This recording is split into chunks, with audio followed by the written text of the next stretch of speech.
My name's Owen, and I'm the Dungeon Master of our Return of the Giants 5th edition homebrew campaign. Hi, my name is Matt. I am playing as Niles Silverwind, the homebrew Way of Sympathy monk. Hi, my name is Ali, and I'm playing Lyra, the Eladrin Spore Druid. G'day, I'm Brandon. I'm playing Grimmaw, the Molder, the Necromancer. Hello, my name's Christian. I'm playing Bartholomew of the Liang clan, our Oath of Devotion Paladin. Hi, my name's Simon. I'm playing the character of Embark, a wildfire druid. Hey guys, I'm Jared. I'm playing the character of Cassius, the Meloran Orc Eldritch Knight. Hello there, lovely listener. This is just a warning to let you know that this episode of Return of the Giants may contain adult language or adult themes. Hello, everybody. Hello, everyone. Hello there, welcome back to the Lost Archives. It is wonderful to see your gorgeous faces. We are here, we are playing the premier homebrew D&D adventure, Return of the Giants, and we ended on a bit of a cliffhanger last week, so I want to make sure we jump back in really quickly. Super quick announcements to share. We have a little sponsor for Monday, Tuesday, Wednesday streams next week. I can't say too much because the launch date is literally tomorrow. I will have to wait, but you will see a short go up on our YouTube channel in the next day or so, and I'll be doing a fun announcement at the beginning of our Monday, Tuesday, Wednesday session. So stay tuned for that. Very, very exciting days. It's not Schweppes. It's BP, isn't it? Yeah, they've had another oil spill and they need me to launder their image.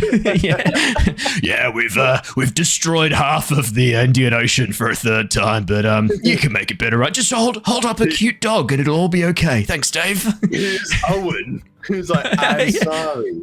I'm sorry. Yeah.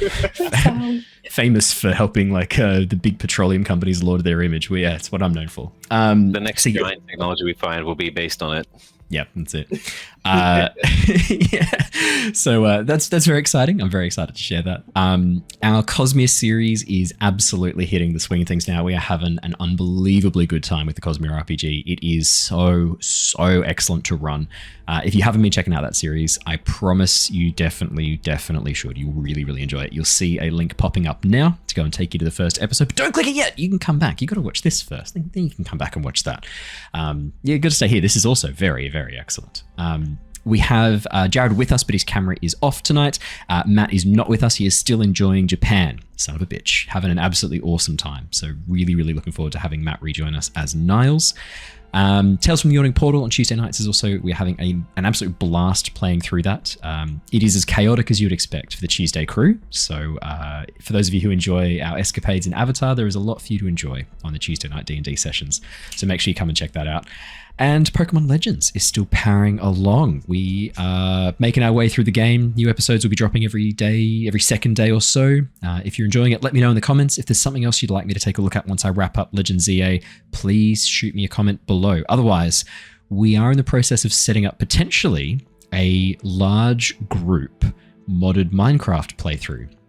All the Mods Tend to the Sky is a really cool modded Minecraft Skyblock adventure, one of the best I've ever seen. I've been playing around with it a little bit in the last couple of days. It's really genuinely very fun. So I'm thinking we might get together a nice big group of people and we'll do a playthrough with lots and lots of people and have a server up and running that people can jump in and out of. That'd be really fun. So we can have lots of people jumping in, jumping out. No problems at all. I think that'd be really cool. So I'll keep you posted about that. But if there's anything else you'd like me to take a look at, let me know in the comments and I absolutely will do so. And that's all the fun announcements to share before we go live. Anything fun before I do the recap and throw us into the session? No, sweet. Everyone's happy. I did want to mention, I have seen that the comments do not agree with me on YouTube.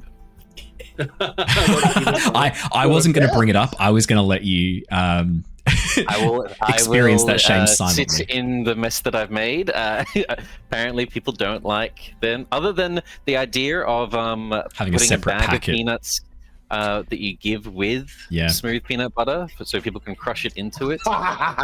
Genuinely, actually a brilliant idea. I was a big fan of that. Let me quickly credit the person whose idea that was, because I thought it was actually genuinely quite good. Give me 2 seconds and I'll find it. It's like the meat goreng toppings that yeah. version. Jopsy duck. That was actually genius. I thought that was very good. What'd they say? oh, like you should, when you buy peanut butter, why doesn't it come with a little bag of peanuts and then you can mix it through so that it's like smooth peanut butter and then you get the bag of peanuts to mix through. I was like, that's actually pretty clever. That's pretty damn good. I like that. That's a good compromise. Everyone. Yeah. It's kind of like those like little yogurt pouches where you've got like the yogurt on one side and then like the fillings on the other. And you like mix it together, and then I love them. They're great. I like that. You like the yogo. Remember the containers you used to get, and you can put the container over like that. They're still around, and they've like gone. There's like triple choc brownie now. They've really gone all out. I recommend walking past the dairy aisle, have a bit of a peekaroo. Treat yourself. There's like an apple crumble one. It's genuinely quite good. There was M&M and that was it when I was a kid. No. There's like 90 flavors now. You need to go check it out, mate. You're missing out. So I can hear Cora agrees with me. I don't know if that was Cora. I just assumed it was Cora. I was like, Cora would be on board. I reckon Cora would love peanut butter, and Cora would have opinions on yogurt too. Oh, she's obsessed. Absolutely, all dogs are. Happy dog. Man. We like to freeze a bit of peanut butter for Lumi. She fucking loves it. It's her favorite thing in the whole world. All right, let's do our recap. Let's jump into the session. I don't want to keep this too long. This is cool cliffhanger that we ended on. The Tempest Adventuring Guild, a name now legendary, pun intended, a name now legendary across the lands of Nostea, is taking on the threat posed by the return of the Giants. Now heading to the frozen lands of Northgard, the team are on the trail of the Frost Giants, seemingly linked to a sudden and drastic change in the climate. After spending some time restocking and recuperating at the Tempest Guild headquarters in Oxenfurt, the team used Grimm's new mastery over teleportation magic to travel to the town of Skostal. After meeting with Mace, a half-winter Eladrin, and Klaus, an older grizzled human, the team learned of an endless blizzard blowing from the north, trapping the people of the town. With the spellcasters of the villagers having vanished while attempting to reach Coldridge Lighthouse to dispel the storm, the residents of Northgard have gathered to seek shelter in the Skostal Longhouse. But with supplies running low, the outlook is grim. Teaming up with Klaus and another outlander called Messi, a human traveller looking for a lost friend, the group made their way out into the storm. With the biting wind, ceaseless cold, and difficult terrain, the journey was arduous. So when our heroes stumbled upon a barrier, creating an oasis of calm in the middle of the frozen woodland, relief overpowered their caution. We left off last session as the party began to draw closer to the old logging camp in the center of the magic barrier, wisps of strange glowing blue light gathering around the dome, suddenly entering with the arrival of the party. And as these wisps began to push their way through the dome and spread throughout the inner circle of calm, our heroes watched as the frozen body of a person, a man, possibly by his build, slowly begins to rise, pulling himself upright, a tattered cloak half frozen to his form, covering his face. And as the figure slowly turns towards you, you watch as light, bright and blinding, spills from the gaps between his fabric. From the hood underneath, you cannot see the face, only this blinding white light and snow, a storm brewing, almost bound within the confines of his cloak. As the figure turns and affixes its petrifying gaze upon you, that is where we left off last session. We are going to be jumping straight back in. Harry, you are currently outside the edges of this safe zone, having wanting to sort of like patrol around and keep an eye on the surrounding area, which means that you have probably the best view of this figure from the side. Where you are on the map right now is actually probably not accurate. You're probably a little bit further down towards the south, having moved around the edge of that tree, following the border of that calm zone. As you see this figure slowly rise, you can immediately tell there is something very, very wrong. The jerking kind of half motions, the cold wind sort of spilling out from underneath the fabric.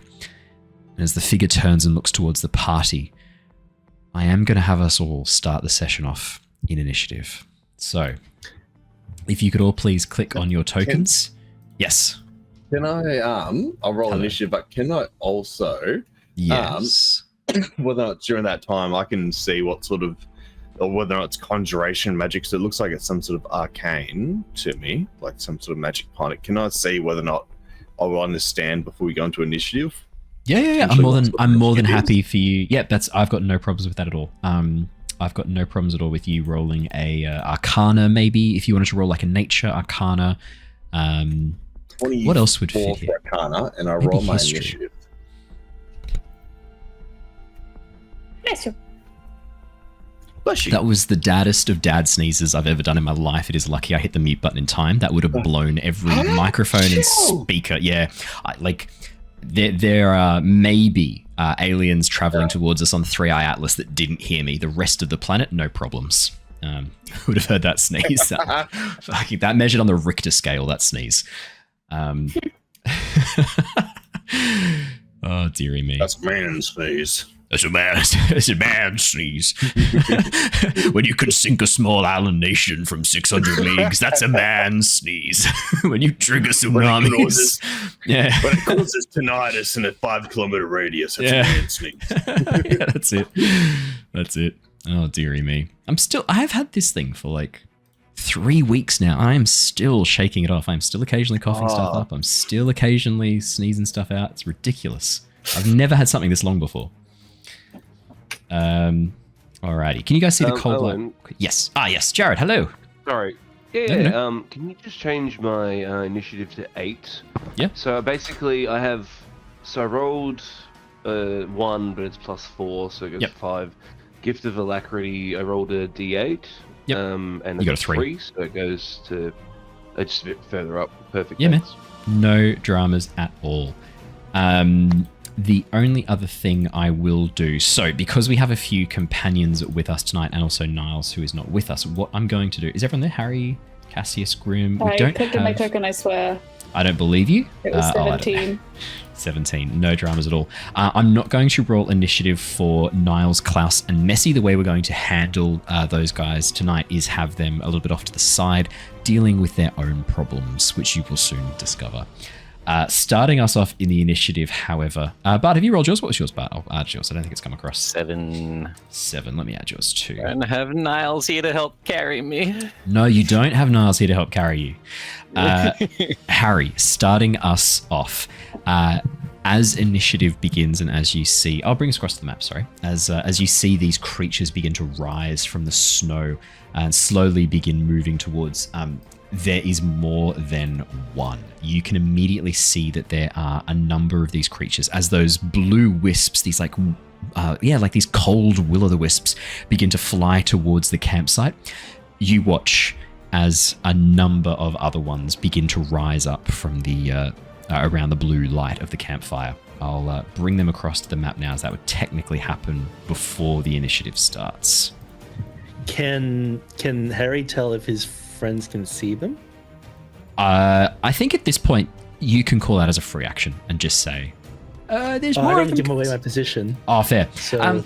yeah. Looking over, I mean, the tree that has fallen probably blocks line of sight for most of the party on the 3 huddled around the campfire.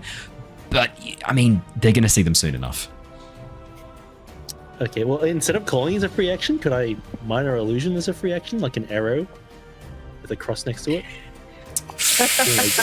Oh, it's kind of outside the realm of what free actions are, just because minor illusion has a number of other... I will leave it then. Yeah, 100%. Sorry. 100%. Yeah, it's a slippery slope. Yeah. By the way, you're not imagining things. You are seeing snow falling on this map and the firelight flickering. We're leveling up with our maps. I know, right? It looks so good. And there are definitely 2 here in front. Definitely 2 right near the tree trunk. It looks like one of them might have even been partially crushed by the tree when it fell. But something about these figures, Harry, looks unnatural. The way they move, it's almost like there's nothing underneath the cloaks. No physical form. Because you watch as the one that pulled itself out from under the tree is almost completely flattened before the clothing pulls itself out and slowly rises. The storm almost contained within the fabric, billowing against the fur cloak. That's pretty cool. Yeah, well, I guess Harry will just kind of like rotate around a bit more to the south. So that's about 30 feet there, staying in the shadows. Yeah, for sure. And he's going to ready an action to...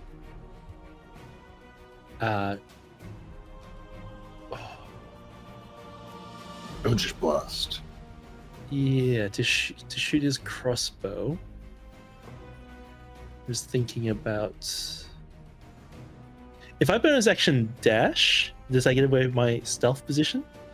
Not necessarily. I'm happy for you to Use roll. movement? I'm happy for you to roll a stealth check as part of that. That's not a problem. My stealth from last week didn't. Because you're now dashing, it's becoming a more active moment. So we're seeing if you can maintain that stealth rather than using the previous roll. You're sort of like changing your approach. If we're doing this in Cosmere, you'd be changing your stance. Okay. Is the way to kind of Well, think if of it. that's the case, I'll use my bonus action to not do anything. And I will just sit there with my bow, ready to shoot if they take a aggressive action to any of my teammates, Sweet. Easy. or if my teammates attack them. No dramas at all. Lyra, you're up next. So I was not sure, but if I could take a bit of a free action on just a bit of a vibe check with these guys, like I'm getting kind of shady vibes from them, but Yeah, I actually You know, owe not Grim wanting an to- Arcana check, 24 Arcana check. Free I do owe action that. soul read. I do owe Grim an Arcana check. Do you want to roll an Insight check, and I'll quickly describe what Grim gets from his Arcana check while you're doing. Yeah, I'd say Insight, maybe even Nature, Lyra, if you want to kind of understand what's going on with these things. 13. All right, let's do Grim's Arcana check first. So Grim, Arcana check at 24. Oh yeah, this is actually, at first your initial reaction was, this is some sort of necromancy. These wisps. This is exactly like what we saw in the Fire Giants, right? These strange things animating the dead. I've seen this before. No, these aren't undead, Grim.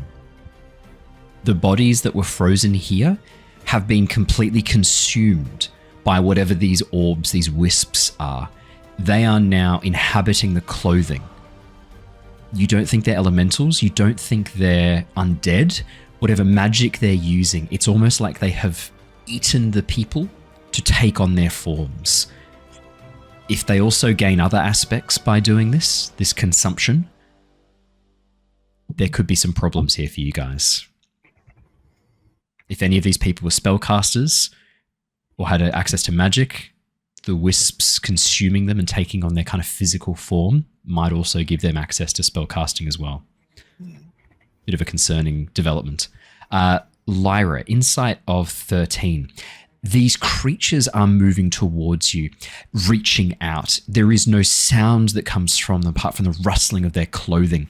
But you can see as their gaze turns towards you, there is a need here. Something they need that you have, that all of you have. And you don't think they're going to ask for whatever it is. You think they are just going to take it. The vibe check is bad vibes.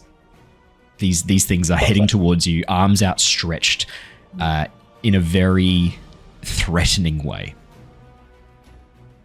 all right. And we can't see these guys over here, can we?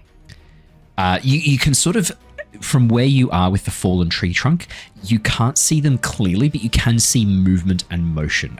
It is not a stretch of the imagination to assume there are more of these things in the Sort of like there's like the camp by behind there. You can see things like moving. past, shadows. like, Exactly. shadows. Exactly Yeah. right. Yeah. Exactly right. If I can ask one more question, is Yeah. would this point here be considered within 5 feet of the dude? Moonbeam. Great question.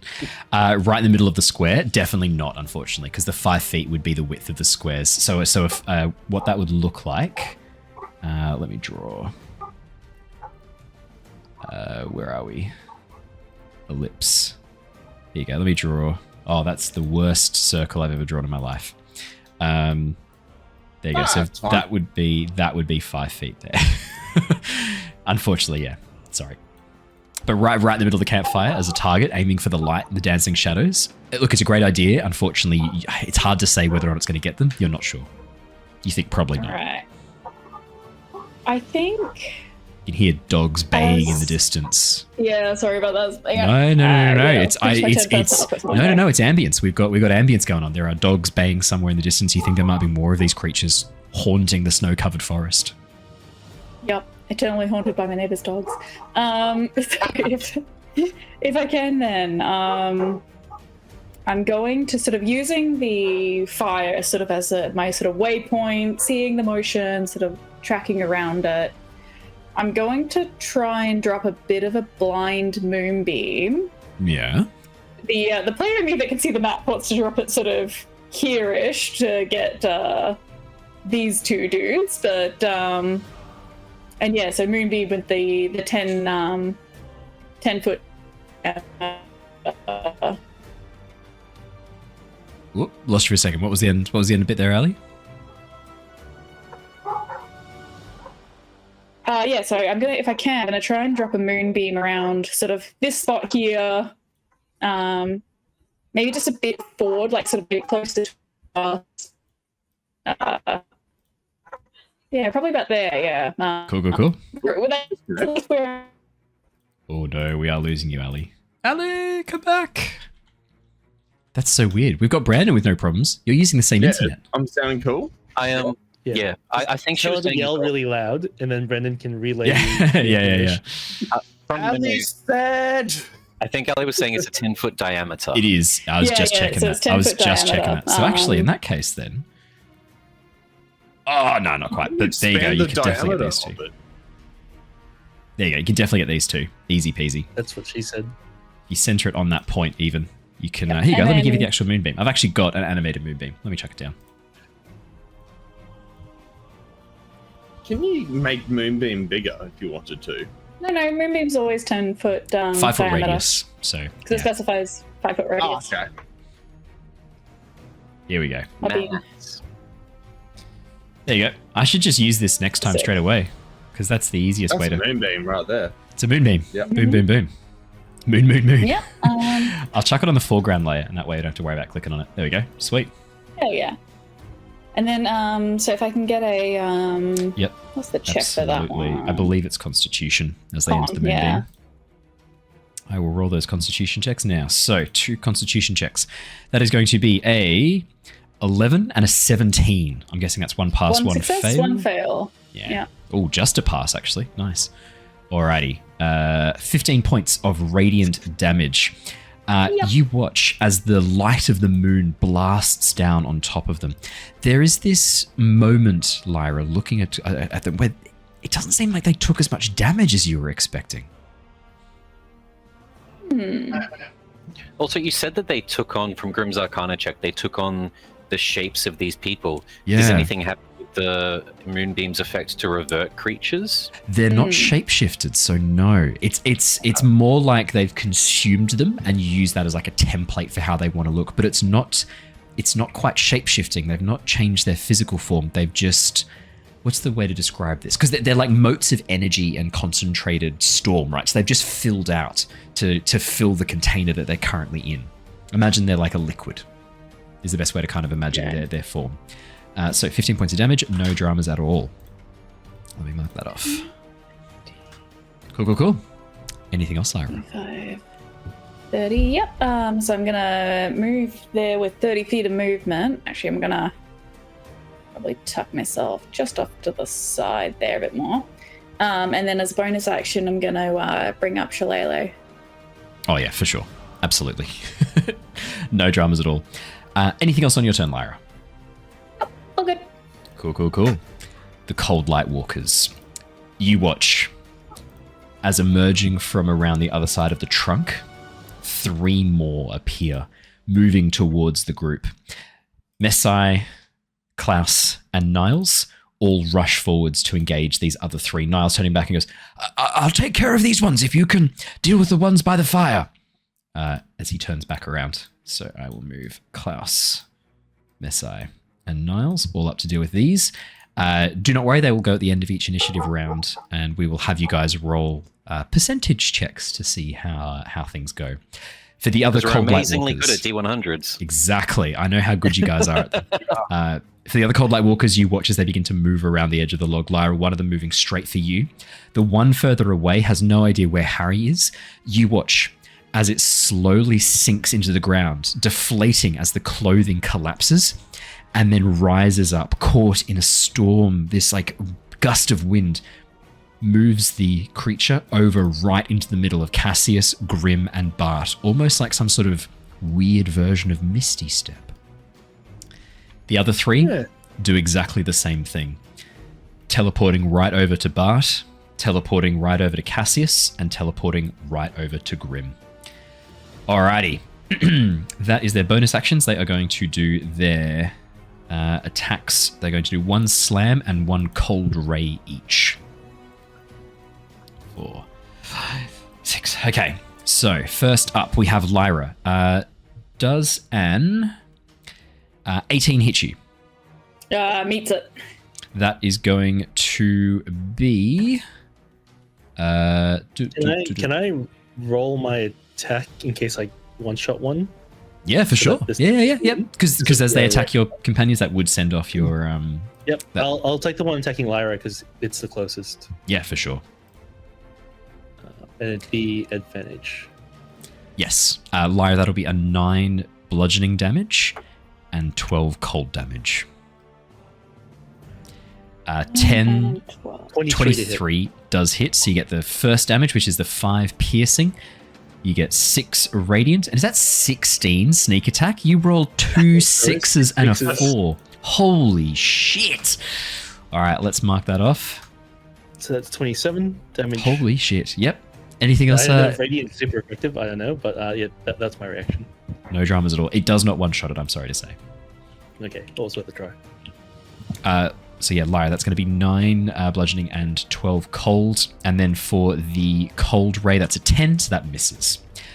Bartholomew, does a unnatural 20 hit you? Yes, just. Unlucky. That is going to be, let me roll the damage for that. So that's going to be bludgeoning and cold damage. That is going to be, I am so sorry. I rolled 4d6, 3 of them were 6s. So 10 bludgeoning and 20 cold damage. Apologies. The next attack is the cold ray. Does a 10 doesn't hit you, don't worry. Wow, I can't do the cold rays. Incapable of doing cold rays. Grim. That's good. That's good, isn't it? That's what we like to see. Grim, you're an easy boy to hit. Does a... Nope, 11 doesn't hit you. And... Yes. Fuck, nope, that's not going to hit you either. No, don't worry. Don't worry. Mage armor! Mage armor for the win. 12 doesn't hit you, does it? I'm pretty confident 12 doesn't hit you. No, it does not. No, I don't think so. Just for that, the other one's going to attack you. That's a natural 1 for the one in the middle of the group attacking you, Grim. Best purchase of my life right now. 16 though is going to hit you, isn't it? No? Yes? No, 16 doesn't hit you. No, it does. Okay, I was going to say, I'm pretty sure 16 hits you. That's going to be 25 points of cold damage, Grim, as the Coldlight Walker... Nice. Did you say 25? Yeah, as the creature goes to slam into you, Grim, it flails uselessly. And as you reach up and push it away, you can feel the clothing is hollow. There's this strange pressure as if it is inflated. And then as you try and pull yourself away, you watch as the creature turns its hooded gaze towards you and then unleashes this blast of cold. As you feel this icy wind wash over this. That is going to be -6. So that's going to be... It didn't add on the modifier. No dramas? +4 for my charisma. So 25 down to 15. On a proficiency. Yeah, so the shield will come up and block half of the blast that covers your face. There you go, Grim. Only 15 cold. 10 less damage? 10 less damage from the interception. Cassius, the final Cold Light Walker, is going to attack you. Taking out all the temp HP I've had so far, and then that, so... thank you. Cassius, does a 24 hit you? Yeah, I'm guessing it probably does. That's a nice high roll. It does. Can I be bullied using the shield spell? Good question. No, I'll let it pass for now. I'll just take it. Okay, that's going to be 10 points of bludgeoning damage and 14 points of cold damage as the creature slams into you, and then again this blast of icy wind from underneath the hood. A 10 does not hit you for the cold ray, unfortunately, so that is the end of the Cold Light Walker's go. Cassius, it is your go next. Cool. What I'm going to do is I'm going to move out of his... So I'm going to move there, so you can provoke an opportunity attack. That's okay. I don't mind doing that. Because I'm going to come up here. And then The what I'm gonna opportunity do is- attack is a 12, which does not hit you. So Cool. carry on, my wayward sir. That's awesome. Alright, so what I'm going to do is I'm going to use a bonus action to light up my I'm going to light up the so basically as I walk up next to Grim, I retract the lightning claws out, and then the crackling comes through them. I use the bonus action to activate them as the lightning then comes just surging forth through them now properly. And then what I'll do is adding even more into the lightning theme. I'm going to use my war magic. So I'm going to take an attack action, and then when I do, I replace one of the attacks with a casting of one of my wizard cantrips. So I'm going to cast Booming Blade, even more going into the Love it. sort of that sort of style. And then the Booming Blade's going to Adjusting his smack. mic, looking at you casting wizard magic right now, he's astounded. Like, oh. You know he's a Oh, cleric. yeah. You know clerics have magic granted to them by their gods. I didn't know you casted wizard spells. It was like I didn't know he was a cleric or anything. I just thought it was a bit of a cool hand. There you go. Now I'm just like, oh. And then also it says here, Yes. Tactical Master, when you attack. So basically the doing the Booming Blade is a wizard. That's proccing an attack. Yep. So when I take an attack with whose mastery property you can use, you can replace that property with a push, sap, or slow. So what I'm going to do is I'm going to use it to be push. Yep. So basically what I'm trying to do is I'm going to smack this dude here on Grim. Yep. And then at the same, so I'm going to smack him with the Booming Blade, and I'm going to try and push him away as well at the same time. Nice. Save the wizard. Yeah, pretty much. I'm just basically coming in. I'm just trying to bat these things off the wizard. And the question is, would that technically activate the Booming Blade? Let's have a look. Well, that's the thing. That's the question. thing. Yeah, we'll see what happens. Anyway, so let me make the attack anyway. So this is I'll check the new version, because obviously the old version, I don't think it would have, but I'll just double check. 18 to hit. No, target willingly moves, so no, all good. 18 definitely hits, yes, absolutely.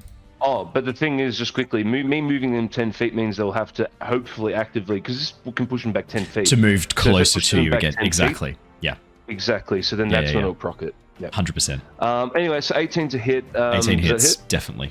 Yep, cool. So I'm going to do the first damage. Might hopefully do the d6. Oh yeah, lightning while the sword is in. Yeah, cool. So it does 8 damage Yep. plus the 4 damage on top of that, I think. Yeah, roll Nice. 2d6. 12 So total damage. Total damage. 8 piercing, 4 lightning. And then how the tactical works. So this is obviously new to me. So, if you hit a creature with a weapon, you can push the creature up 10 feet straight from you if it's large or smaller. Does it? It have is to medium. proc anything though? Yeah. Does it have to? No, Does it just gets pushed. just work? The weapon mastery's just happened. Pushed? So you're not missing out on Wow. damage either. Because we're above level 5, It should be your more- Booming Blade deals an more extra damage. 1d8 It does. Yeah. It does. Yeah. I was about to do that too. without even the snap, just as a part of the hit. It does a D8 for now. Yep. Just add it on because we're a high level. It should. I don't think it's actually. It's I'm another not sure it's 7 added on added. top I'm of not sure that. it's added the I'll tell normal you how it 1d8. works. Let's have a quick Because look. we're high level, it's like the better version of it. So Yeah. Cool. It does 7 more at 5th damage. level, the melee attack deals an extra 1d8 Yeah, thunder nice. damage to a target on the hit, and Yeah. the damage the target takes for moving increases to 2d8. So I pushed it off. That's Yep. one attack though. I've got one more attack left. Nice. So I'm going to come up here, and I'm going to do just a regular attack, no booming The blade. problem is that Booming Blade is the action. So by doing Booming Blade, However, lose the though, second attack. No, because what happens is war magic. When you take the attack action, Hey. you can replace one of the attacks with a casting of one of your wizard Nice. cantrips as the casting time of an action. So basically what it does is it just takes up one of the attack actions. I have one more attack left. nice, good. Just 'Cause double there's check 2 it. attacks overall. No, that's all good. No stress. Nice. So I'm we'll looking do- forward to when we start booming blade the same enemy from opposite sides. Yeah, lock him right in the middle. Hell Yeah. yeah. Quickly, this is the one that's booming bladed as well, just Yeah. FYI. I'll put a little symbol on anyway. it. How about that? Yep. I'm going to try and attack this last one that's attacking Grim. So we're going to do another attack. That's a 19 to hit. 19 hits. It does 14 total damage. And I'm also, again, using the mastery push to push it 10 feet away from Grim. Nice. So I've just completely... And then what I'm going to do is now, I'm going to use my last remaining feet probably to get in the way. Better where I push up. Yeah. There's enemies everywhere. But I'm going to at least come up here and push up next to Bart. I've successfully pushed two of the enemies off the wizard. Done some good damage. What's that? Have I done my bonus action? Yes, I did. That was lighting up the claws. So exactly. Bonus action, main action, attack action. I think I'm done. Sweet as. Bartholomew. That was sick. That was Excellent sick, Jared. work. Bart is thoroughly impressed with Cassius. Probably the most happy he's been fighting beside someone since Niles, as this works in perfectly with the plan he was having of trying to lock everything down and get people away from Grim. Bart is going to tell everyone to leave. I'm going to try to hold the people, get some distance. Don't let these things get close to you. They really fucking hurt, guys. And I'm going to giant resonance. Just quickly, sorry. I just want to. Can I actually move up there? Just so I actually Sure. tie them all up. Yep, that's fine. You got enough movement. Sorry. That's Continue. Sorry. So Oathbound Resonance, so a sort of boom of light coming out from the gem in the hand, and can I get a wisdom save from other creatures within 30 feet? No limit on this one. Perfect. Okay, so just everything within 30 feet, which I think even will be the other guys. Yeah, you got all of them. Every single one. Let's do it. Wisdom saving throws. 1, 2, 3, 4, 5. That is going to be a 14, 18, 2, 9, and 9. So I'm thinking only one passes. Only the 18. Yeah. Cool. Maybe the furthest one, near Lyra? Yeah, that makes sense. Okay, perfect. So with that, none of them are able to move away from me. No disadvantage attacking other creatures, just unable to move away from me. So they're locked from running away, and I'm also going to try to lock them from moving towards me, as I'm then going to use my channel divinity of Abjure Foes and a Wintered Owl screech, the same as I did with the Behir, in all of their faces. Can I get them to make another wisdom saving throw? The closest four. Absolutely. 1, 2, 3, 4. We've got a natural 20, a natural 1, and a 19. We've also got the last one is a 8. Okay, 2 fails, 2 passes. I don't know which ones. I've got them in order. I'm doing clockwise, so just let me know what you'd like. I'll mark them off now. The ones symbol. Let's use this one. There you go. Because these ones are frightened. Perfect. What I might do. So the ones that are frightened are unable to move closer to me, and obviously, as per frightened, have disadvantage on skill checks and attack rolls. Furthermore, which I think might be very helpful with, as we've seen these things jumping around, the frightened ones on their turn can only take a move, an action, or a bonus action. One of those 3, and then they are locked out of the other ones. So they won't be able to jump around and teleport.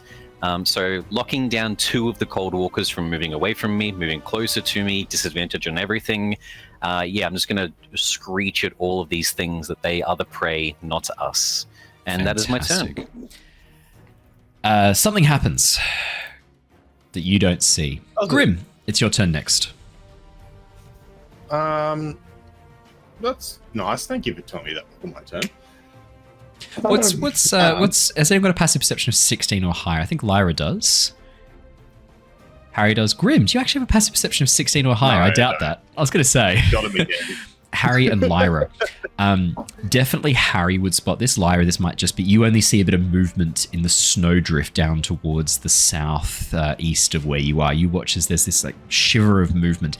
Harry, you watch as a large section of the snow begins to move, like something is moving underneath it, something burrowing underneath the surface of the snow, and then falls still again. Whereabout was that? Down in the southeast, near the curve of the road, near that thicket of bushes, right down towards the bottom right-hand corner of the map. Great. Yep. Grim, your turn. Okey-dokey. Did Cassius or Bart take damage before? Or they I take did, no damage? Bart took a crit. But I'm not. It's not too bad. I'm not too bad. I can heal it pretty good again too. It's not too bad. Thank you, Dr. Stevia. Despite taking... Actually, no, I'm missing a lot. I was going to say, I'm not missing that much now. About 20 hit points, thanks to the temporary hit points. Okay. Good. I'm going to don't mind me. Cassius, thank you very much, and Bart, I really appreciate it. No stress, Fantastic mate. No work. stress. It's fine, get back. And I'm just getting like trying to hold up all of them. Yes. I'm quite happy to. I'll just do like the Homer Simpson and just sort of meld myself into the trees as best as I can. As I sort of move back a little bit, and don't mind me. You could just lie down in the snow, Grim. Just like bundle snow over the top of you. Just lie there. Just like when lie you were there under prone. the house. Yeah. Exactly right. Just bony. Grim's fingers pointing combat out, tactic doing is crawling across the battlefield. Yeah. magic.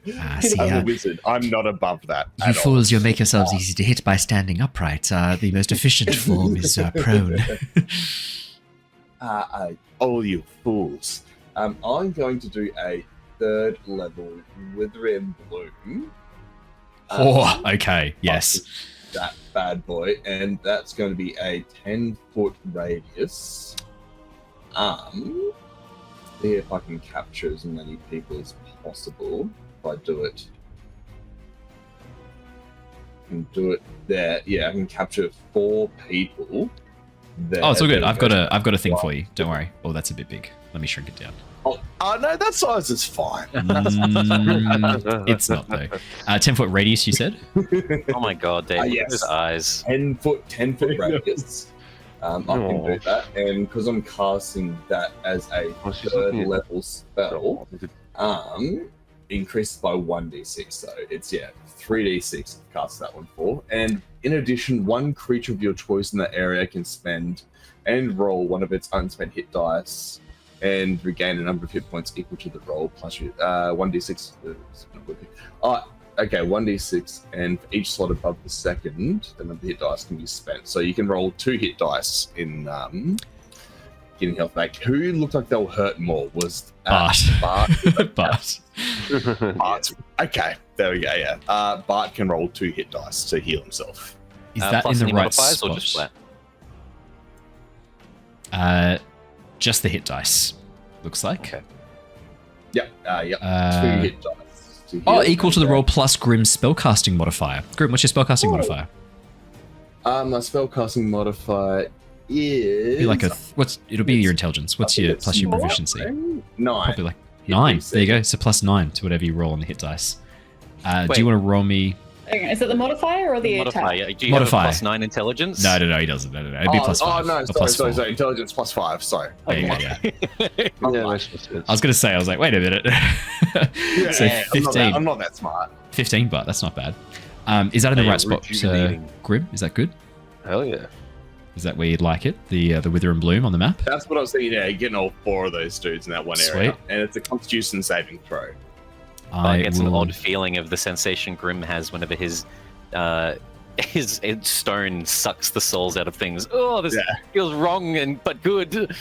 Yeah, Grim. It's kind of like shadowy hands, just like you see, just like shredding all the life from all the trees around you. So any sort of what was nature is just barren. Snow melted to the ground, scorched land. I'll have like a Euphoria Food Wars moment. Grim, do we see anything with your Heartstone? So obviously like the shadowy hands rising from the ground, wrapping around the Coldlight Walkers, draining the life from as a hand comes up and 100%. gently This is- strokes Bart's cheek to restore him. And then Exactly right. It's Goes just and, like, everything puts about his it is finger just, in his like, beak. feeding the stone, sucking the life from everything around Yeah. it, and then it goes to him, and goes like, Like, slowly this traces. boniest hand. Yeah. It's like this is like just like it's like warm silk wrapping across your face, and you feel really, really good. I imagine. So I rolled a 5, a 5, an 8, and a 6 on the Constitution saves, which means they all failed, which means they all take 17 necrotic damage. Oh yeah. That is unfortunate. Does it seem like they take the normal, like, expected amount of necrotic damage versus with the radiance of The Wither and Bloom does seem to work. Good. I will say that. I will say that gladly and share that information. Grim, anything else on your turn? That's your action. You still have a bonus action if you'd like to spend it. I've walked away. I don't know what I can do in a bonus action. It's been so long since I played. If you click on like, if you click on your character sheet, there's an option called bonus action where you can see what you can do. Bonus actions. 2-weapon fighting. Oh, I didn't know Misty Step was a bonus action. But because you've spent a spell slot on a spell, you're now yeah. Okay. Yeah. It's not a big deal at the moment, anyway. No. I sort of made it easier for you to run away. Yeah. I was originally thinking I'm going to Misty Step the hell over here, but when you helped me, I was like, I don't have to worry about that anymore. These creatures are pretty effectively locked down at this point. Start of the round. Main bot, tag team. Ali, could you roll D100 for me? Amazing. Let's see, what do we got? I realised none of those rolls have been showing up in the overlay because the overlay wasn't moving properly. 200. You mean 20? You fucking liar. No. 200. She speaks the truth. Alrighty. Jared, could you roll a D100 for me? Oh, okay. I decided I'm not going to roll any of the D100s. This is all on you guys. 90. Okay. This is just as well. Lyra was rolling for the bad guys. Jared's rolling for the good guys. Hell yes. You watch as the Coldlight Walkers descend. Klaus lets out this battle cry. Does anyone speak Primordial? No. In that case, then... Brain does. Thrain does. He's not here. In that case, then, you hear Klaus yell out, "Atu Eston Vaska!" as he rushes forwards and begins laying into them with the large with lumber axe on his back. And you watch as he does so, the axe glows for a moment, runes etching across the side of it, vaguely looking dwarvish, as he then lays into the Coldlight Walker, splitting through. Niles nimbly ducks and dodges, shifting around, moving up so that he can get these strikes in at the weak points, tearing through the clothing. And at each point he pierces, you watch as this cold light begins to burn inside these creatures, the storm seeming to dissipate out of these gaps that he is carving. Messai, you watch, and the only person who probably has seen something similar to this is Lyra.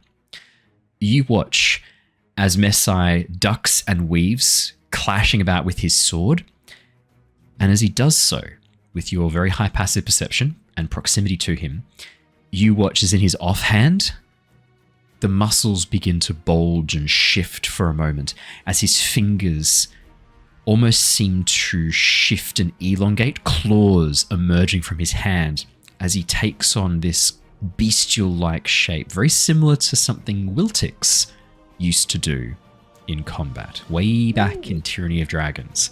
It seems like Messai has some Lycan abilities, possibly Shifter Blood or something else, you're not sure. At the top of the round, Harry, it is your go. You're muted, Dave. Okay, so nothing else happened right He's before back. that. Okay, that's Nothing else happened right before that. I thought about Harry would like to... Yeah, I saw you glimpse. I saw you glimpse at the screen. Nah, it's already in the initiative. I gotta go in the initiative. Harry would like to perch onto one of the trees that's around him. Is that something he can do? Yeah, do you want to make an perch onto a acrobatics? Do you branch? want to make an acrobatics check to climb up the tree?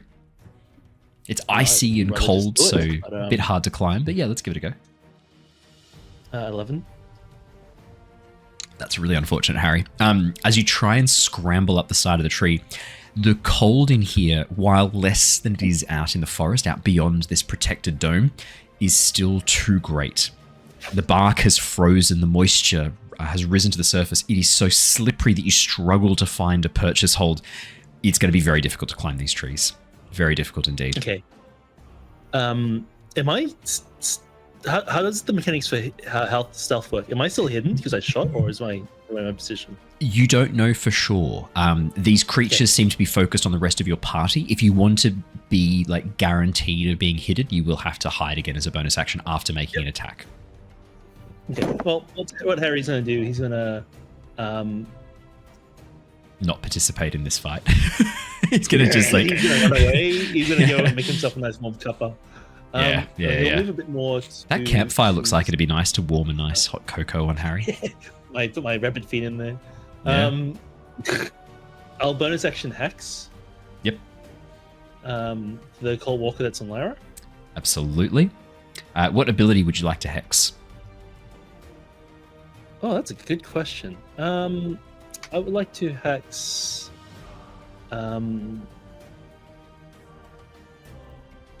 Dexterity. Dexterity. Done. Yeah, because if something's coming up from the ground, then that sounds like a dex save to me. Yeah. That checks out. Yep, and then I would like to shoot with my bow. Absolutely. Perfect. I don't know if I get sneak attack damage, but we'll see how we go. 22 to hit. 22 hits. 5 damage, 2 radiant, and then the hex was 6 from just above Nice. when I rolled it. No dramas at all. 16 You sneak if I get sneak, but- you would get your sneak attack because you are. It is within. You're attacking the one with Lyra, right? Yep. Yeah, so you get sneak attack from that. Lyra's in range. Oh yeah, that's right. Because Yeah. yeah. That's great. That's great. I know my mechanics. Yeah, that's my turn. Nice. So what is that? That's 18 Yep. plus 5, 23 plus 6 is 29 damage. Very nice, Harry. Holy shit. Holy shit. Anything else on your turn? That's my action and bonus action. Alrighty. Lyra, it is your go next. All right. So if I can take a bonus action first, bring up Swampy. Yep. And then gonna test out the new star for the woodlands that I've picked Nice. up. Ooh. So I'm gonna do a swing with the shillelagh. Question is can I pair also a booming blade with this? Because it's good question. brandish the weapon used in the spell's casting, make a melee attack. On hit, the target softens the weapon's normal attack and then becomes sheathed. Let's I'll have get a it. look. That's a really good question. I personally don't think there'd be any issues there at all. You focus on. Is Cora Well, doing mischief? The way I look at it She's is the shillelagh holding is in a like, blanket. Yeah. that's a 1 minute like duration. Yeah. It doesn't actually take anything about taking up the attack or anything like that. No, it's because it Changes just spellcasting ability. for strength. I've got no issues with things like pairing shillelagh with like green flame blade or things like that. I've got no issues with that at all. Oh god, what have I missed? I was reading Bro is rules. raging against that blanket. She demands to be tucked in, so I tuck her in, and then she stands up, carries the blanket with her into Brandon's room. I just see Cora walking past me with the blanket over her head, just like moping. Hello, girl. Would you like That's to so come in funny. here?" Yes, there are no issues with combining it. Like, as I'm reading it, I've got no issues combining shillelagh with things like booming blade, green flame blade. I've got no issues with that at all. No problems. Hell yeah. So All we'll right, get a in little that shot of Dave's case- undies then. Hey. They look good, Dave. They look good. Yep. That's next week's sponsor, right? I was going to say, Yeah. a cheeky sponsor you need to have that game that you keep talking about. He's got Games Pass undies on right now. Yeah. They were red though, which means they can't be the Xbox my Xbox. ass. Yeah. He's got Nintendo. He switched to Nintendo. They're Nintendo undies. That's why they're red. It's like It's like a new Will a game 23 leak. hit? 23 Stands. hits, man. Of course, 23 hits. Okay, Course so the 23 hits. Weapon's normal damage is that. 18. The booming blade damage on the hit is the 1d8. 1d8. Oh my god, that's an 8. So we've got Nice. 18 plus 8. Fucking hell. So then I've just got- so we're all aware, on the bludgeoning damage and on the force damage, you've rolled very, very nicely each time. Like these are consistently Yes. good rolls. And then it's another 1d6 necrotic for Swampy. Yep. So 4 for that one. It's fantastic. So we got 18, 22, 30, up to 30 points of damage so far, Lyra. Any more damage to apply? Is it pushing it if I can use a charge of my Nature's Kiss tattoo? As long as it fits the activation requirements, you're good to go. I would say though that before you activate anything else, I'm going to be a really nice DM. Lyra, you've already gone over the health. What would you like to do? How would you like to do this? Yay! I'm not going to have you waste a charge of something. Brandishing sort of the new stuff. I haven't actually taken a melee swing in this entire campaign, despite building Lyra as a melee druid. Yeah. And so it's, I've just got this new stuff. I'm sort of, it's still sort of looking like, it's got a bonsai sort of growing out of it. And I think just sort of like in the snow, I'm sort of holding it, pulling out magic energy around me. It's going to start sprouting, just sort of little winter mushrooms. Yep. Sort of snow like little truffles and things like that. Yep. Little, those little ghost ink capsule sort of looking ones. Yeah. I'm with you. And then, and then sort of, cloaked in sort of lightning and everything. I'm sort of expecting like a big burst of magical energy, and instead she just gets thwacked. As you swing down, you feel Swampy reach forwards, grab the staff with you, Lyra, like reaching around and helping add to that swing. And as the staff connects, it tears through the clothing. And as it does so, you watch as the clothing just breaks apart and then drops harmless scraps of fabric. Hovering in the air in front of you is the vague outline of a person that slowly shrinks into a single mote of light and freezes into this almost like dark, icy blue mote that then drops to the ground and rolls across the snow before coming to a stop. All right. And so, with him being poofed, just going to consider... I'm going to try and... That is a stunning picture of Cora, Brandon. That is brilliant. This is a great time for you guys to join the Discord. Excellent picture of Cora on the Discord, right? You've got a ghost impression on? Yeah. Well, it's her. She's like, I've been force blasted into a wall. Like, she falls asleep on the wall, and she'll have her paws up on the wall, and she'll be like, doing that. Best breeze down the hallway. Yeah. It looks like someone like is like trip to the vet. It looks like someone's Jedi like force tunneled her into a wall, and she's just like recovering. She's a weird dog, that's for sure. Yep. All dogs are a bit weird. That's why we love them. Mm-hmm. Did you put her in the hybrid animals chat? We have a pets chat, Grim. I put her in there because she's a mixed breed, so she's a hybrid, of different animals. You are the best kind of correct. Technically correct. She's a mangle. Lyra, anything else on your turn? Just that last little bit of movement to try and give Bart a little bit of flanking help. Yeah, 100%. The Coldlight Walkers. Two of them can't move away from Bart.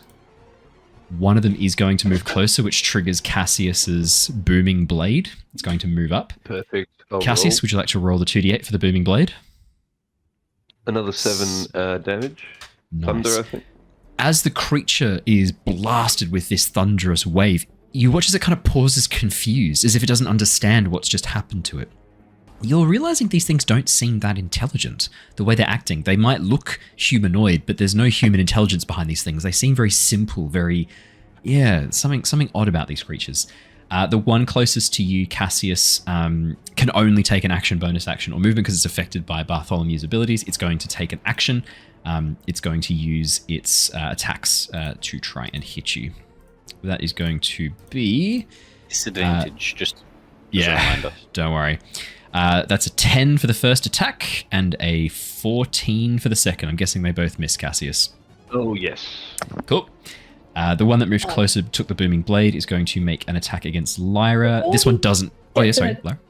Yeah. I'm not sure how damaged he is already, but because he moved within 10 feet of me, can I use a reaction before he gets a chance? Of course you it's can. not going to do much damage, but You can use it's... is it Aura of Spores or something like that? Like your...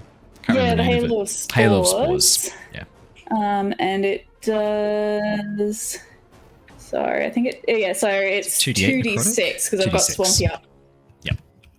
Hey, every little bit counts. That's a great sword attack. Yeah, yeah, it's not bad. Yeah.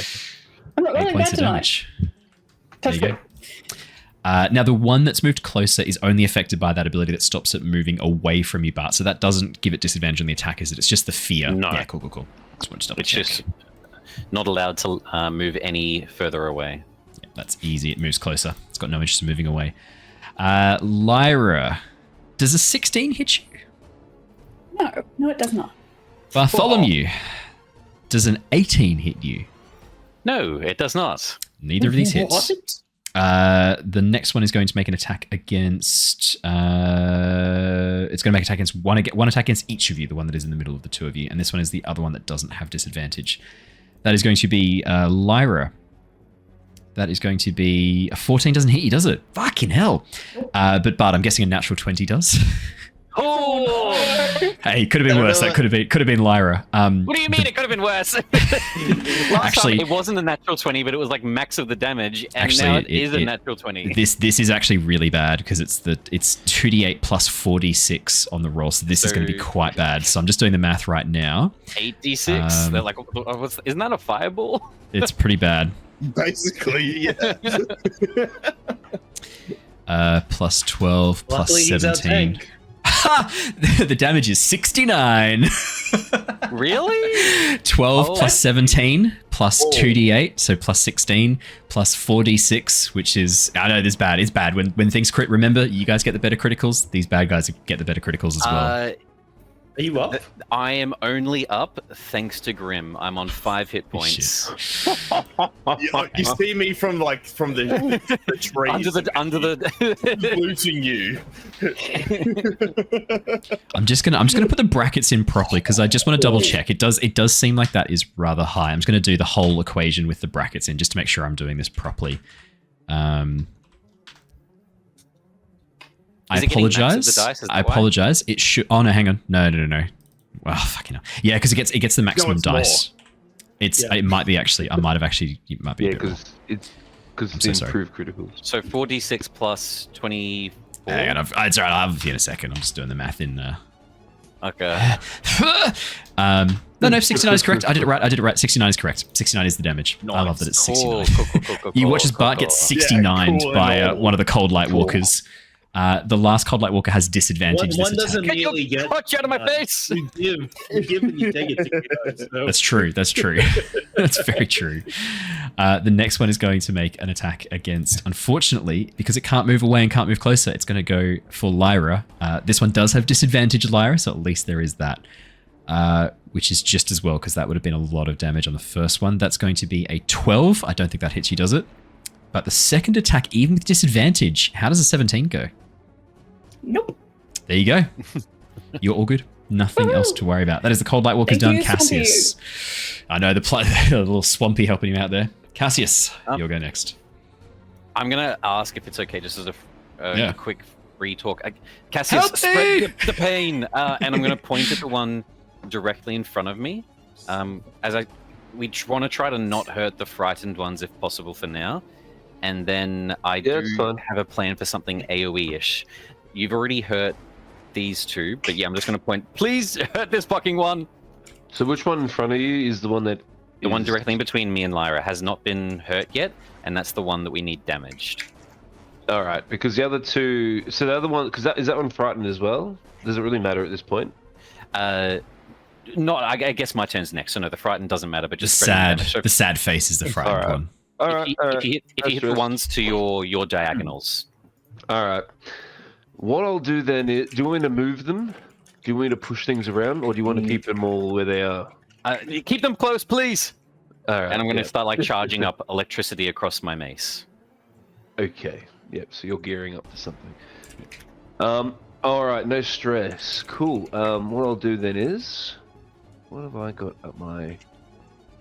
Look, I'm just going to lay the hurt on this one. Yeah. I'll lay the hurt on this one. So, what I'll do is, I'm still gonna. Yeah, I'll still do a booming blade anyway because it does more damage. So I'll do. Yep. So I think how long does my actual? I think my lightning lasts like a minute on my my blades. That should be fine. I'm pretty sure it's a minute. Let's just make an attack. Yep. Yeah. I did roll a nat 1, which is really annoying. That sucks. Because that would have been a ton of damage. Yeah. If they're frightened... No, you don't have advantage against frightened creatures. No, cool. That's alright, I'll just... You do get a +2, but it doesn't help. Oh, you do have inspiration. You have inspiration anywhere? If you wanted. Alright, yeah, I'll just redo it. Fuck it. Let's just do it. Because the thing I find about not using inspirations is that you end up with more inspiration and... Yep. That's it. I can give out a lot of them with all my anxious prepped plans. I'll just roll again. We'll go off the same damage from before. This is a 20 to hit this time. So it's not 30 damage immediately. Owen, we just got to look at so take 11 off that. So it'd be 19 because 11 is only if it moves. Yep. No dramas at all. Yep. For the mastery though, what I'm going to do is instead of pushing it, I'm going to sap it. So if you hit a creature with a weapon, that creature has disadvantage on its next attack roll before the start of your next turn. So I'm just going to give it a sap. So it's going to have disadvantage. Yep. So that's good. And then I'm going to... So that's silly. Oh wait, yeah, I rolled that. So I got another attack coming through. Cool. I'm just going to smack it again. Yeah, why not? Why not? Yeah, why not? We'll just go to town on it. So I'll roll another dice, not booming blade this time. Yep. I rolled another nat 1. Oh, what? That's pretty fun. But at least the other one went through before. That one obviously missed. What I'm going to do though is, while I'm here, I am going to use my bonus action. I'm just going to do a second wind to try and get some more health back. Yeah. So I'll just do that real quick. No dramas. Bartholomew of the Liang clan. Thank you a lot. And as the energy sort of has fully charged up at this point, I'm going to just call out Storm Rend, and the mace for the first practical time will activate the Cobalt Star that managed to be tracked down by Howls under the Earth. Howls under the moon Earth. For a second. Under the castle. Can I get from every Lightwalker near us a dexterity saving throw? You absolutely can. Oh. That is going to be... I didn't hex any of them. 2, 3, 4. We've got a 16, a 19, a natural 1, and a 9. The 16 and the 19 pass, so they'll take half damage. The other two will take full, which is... The natural 1 was the one that Cassius just laid into, so I think this might be pretty damaging. 17 points of lightning damage. Yep. The one closest to Cassius and Lyra, the one that's kind of caught in the middle of Cassius and Lyra, is electrocuted. You watch as the fabric burns away under the onslaught of the lightning as it is destroyed by this effect. As it too vanishes. The mist and storm coalescing into that single mote, crystallizing, and then dropping into the snow. This one disappearing into the snowdrift. Actually, no, sorry. Grim destroyed the snow in this area with his necrotic hands. You watch as it bounces along the rocky stone path, coming to a stop not too far. Actually, what I'll do is I'll leave them on the map just so you remember to pick up those things later if you wanted to. Awesome sauce. That was very, very nice. And bonus action. Fuck, I think I'm getting frostbite. This is really bad. And on 5 hit points, with my fingers feeling like they're going to fall off, I'm going to chuck 30 points of lay on hands into myself. Nice. Very nice. Alrighty. It would be Grim's go. but it isn't. Harry, I kind of thought about this guy. you watch as emerging from the snowdrift, sniffing the air, an enormous reptilian head pulls itself free. Scales, dark blue with this light countershading underneath, long serpent-like body, clouds of frost billowing from between its jaws. You watch as an enormous creature pulls itself free of the snowdrift. Sniffing the air, it looks over towards where the party are. You watch as it slowly begins to slither closer across the icy, snowy ground. Staying out of view, keeping an eye on the party. It is going to hold its action. Huh. Grim, it is your go next. Brilliant. Do I hear like any cracking through the trees or anything like that as this thing moves, or? Unless your passive perception is 16 or higher, you do not. I hear nothing. But still surrounded by. You got that one right, Harry. He looks fine. He looks happy. I will summon my spectral spirits from my stone, pulling out the 2 Aarakocras we had bequeathed from their life. Another way to put it. Yep. I'll bring them out from the stone. I'm gonna have them because they can fly. I will have them. So I want to have them somewhat further away, so that basically, so I can get them to do the 30 feet.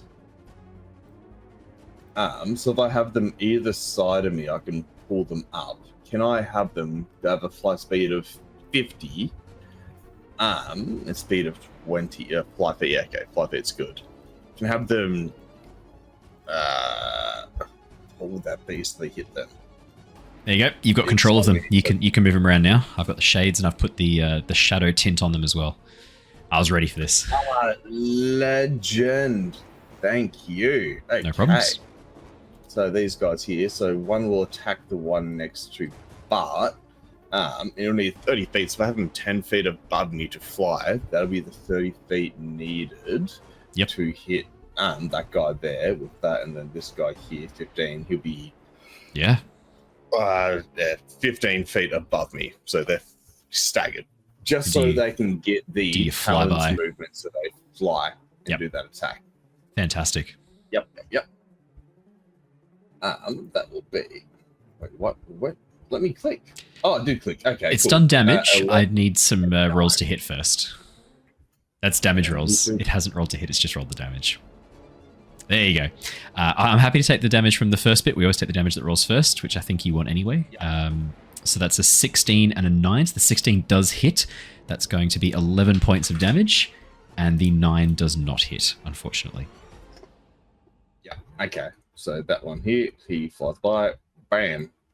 Hits him, and then bam, that one there. So that one, how do I ping? If you just hold down left click. So he's the one that took the damage first. That one didn't take the damage. Correct. The one to the north took no damage. The one closest to Lyra, and only Lyra. You tried explaining, and then all of us started pinging on them. Yeah. This one here, he's the one that took the damage first. Yeah. Yep. Alrighty. Anything else on your turn, Grim? That'll be me. As the 2 shades emerge from your shadowy Heartstone, Grim, and begin to fly, again, they make no noise when they do so. There's this sort of faint, almost like... It sounds almost like wind, but it's kind of lost in the cacophony of battle right now. But you hear them as you summon them, Grim, this kind of exhalation, this... as they emerge, and then the sound of their wings flapping, and then silence as they shoot through the air, stabbing down at the Coldlight Walkers, dealing a bit of damage, but not much else. Harry, it is your turn next. As far as you are aware, you are the only person who has seen this enormous serpent-like creature that has emerged from the snowdrift. So, I had two options. I wanted Hello. to run up.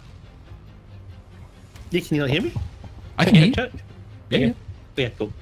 I had two train of thoughts. I thought I was gonna run up and booming blade it, and then misty step away so that the sound of the booming blade would give it away its position.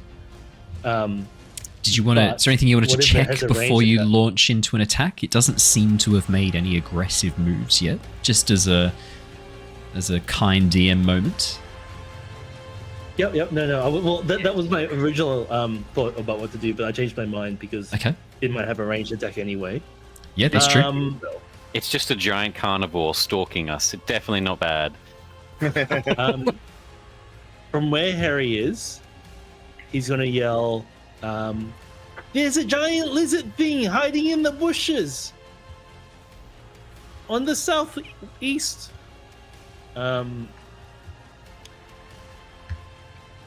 Does the salamander react? Yeah, as you shout this out, you watch as it turns its head slowly to look at you. This icy breath crystallizing into frost in the air as it sort of turns, examines you, and then turns back towards the rest of the party. Huh. Okay. Which walker looks? And yeah, I assume my friends heard me. Yeah. Which walker is the one that looks the most healthy? The one that looks the most healthy. Good question. The one closest to Cassius, the one down towards the south. Yeah. Okay. Then which one looks the least healthy? The one right between Bart and Lyra, with the shades sort of Okay. flapping above it. Harry will just shoot at that one. Okay.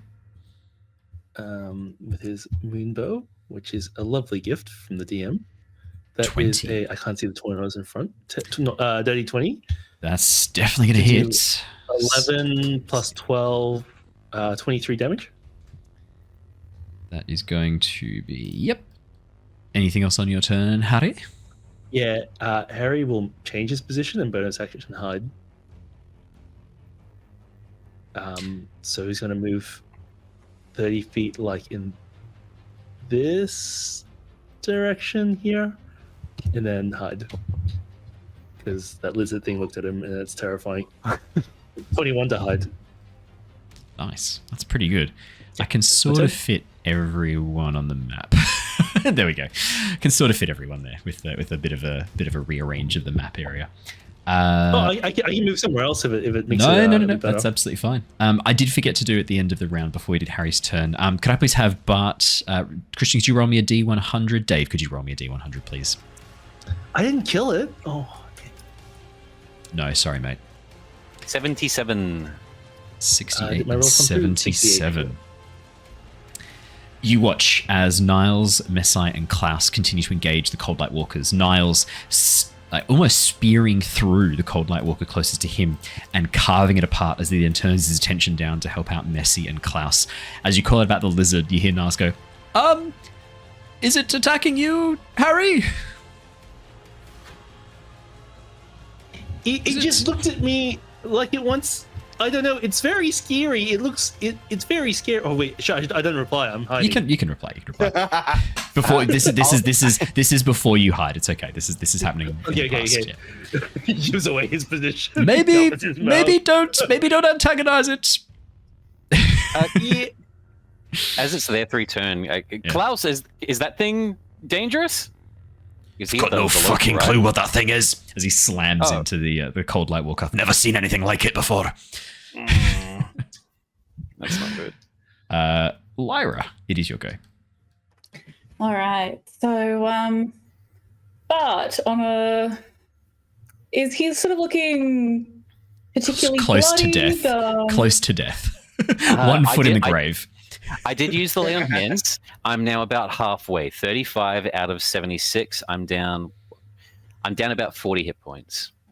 All right. He watches That is a bit rocks redder fall, than and he is usual. close to death. No. I gave myself enough that I can probably take a hit because these None things of like them. Unless I crit again. unless it's another crit. Yeah. So I've got no control over when I crit or not. All right. I think after sort of, hearing Harry call out about potentially scary lizard, I'm gonna chuck a 4th level healing word at Bard as a bonus action. Thank That's a you. lot of Oh, dice. that feels very good, just like Grim, but in a nicer way. 23. Yeah, so it's 23 hit points regained. And then I'm going to take another swing. Out of these 2, does this one like here sort of look on death's door? Or is it like... I mean, it's as much as a bundle of clothing animated by a living storm can be on death's door, it does appear to be the clothing is jagged. The storm seems to be struggling to control whatever this is.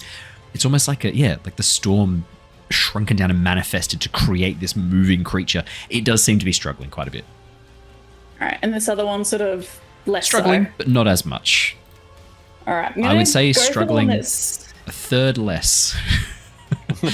I'm going to go for the one that's struggling the third less, Okay. hoping that sort of the shades will be able to sort of do something if not. And going to swing at it with the shillelagh. So the one between you and Bard, or the one to the north? Probably the one to the north. Cool. 22 does hit. Absolutely. All right. Plus so 2 for I'm flanking, gonna... 24. Yep. So the normal weapon damage is that. 17. So 17. Lyra's taken then- names today. Holy shit. Is he still standing? Still standing. All right. Then, so I'm going to use Primal Strike. Nice. So it's the sort of summoning a surge of. Let's go with fire damage. Is sort of Like a hoping fat that block. it takes like the Pokemon type effectiveness. Oh, yeah. Yeah. And No, so it's Claire another- obscure type effectivenesses. Fire does nothing to ice. No. 1d8. So it's sort of cloaking the stuff in sort of like an after image of fire on the follow through. That's 3. Yep. And if he's still standing, Seems to be for the moment, yes. then I'm gonna summon part of the power out of the Nature's Kiss tattoo that's sort of growing up Yep. her arm. Did the fire damage seem to do normal effectiveness of damage as far No, as I seem can tell? to do more. Definitely seem to do more. All right, so I'm keeping up with that fire damage then to do another D8 as sort of the fire licks out of the tattoo, down her arm, up the staff, and onto Yep. D8. And if 3. the creature that's on the other side of me within 5 feet, Yes. if he can take a DC 13, please. Strength, Dex, Con, Int, Wiz, or Charisma. Dex. Saving throw? Yes, please, yeah. That would be a 15. Okay, so no, passes that one. When it says any creatures other than you within 5 feet of your target, Yes. that's not counting Grim's shades, is it? Yeah, that is. Definitely. Oh. Although they are flying in the air. They did like a flyby, right, Grim? Yeah, they did a flyby. Yeah. If they're up in the air, if they're 10 feet up in the air, then no, they're fine. Oh, well, I don't know how that works. So they had to hit them. So they had to fly from above to get within 5 feet of range to hit them with their Yep. attack. But So they, I think they're in melee range. So let me double check. because I think the Aarakocra have an ability. Be straight forward, the target immediately before the hit. So I don't know whether or not they're I think- still flying 5 feet above the ground. I'm pretty confident they've got an ability where they can continue moving without provoking opportunity attacks. Let me double check. Yeah, it's flyby. You Yeah. understand the right thing, yeah. Yeah. In that case, then they're out of the way, mate. Oh, happy days. Yeah, chill. Yeah. Hey, because Yeah, I'm... yeah. Because we're Owlin, do we get Yeah. flyby? No.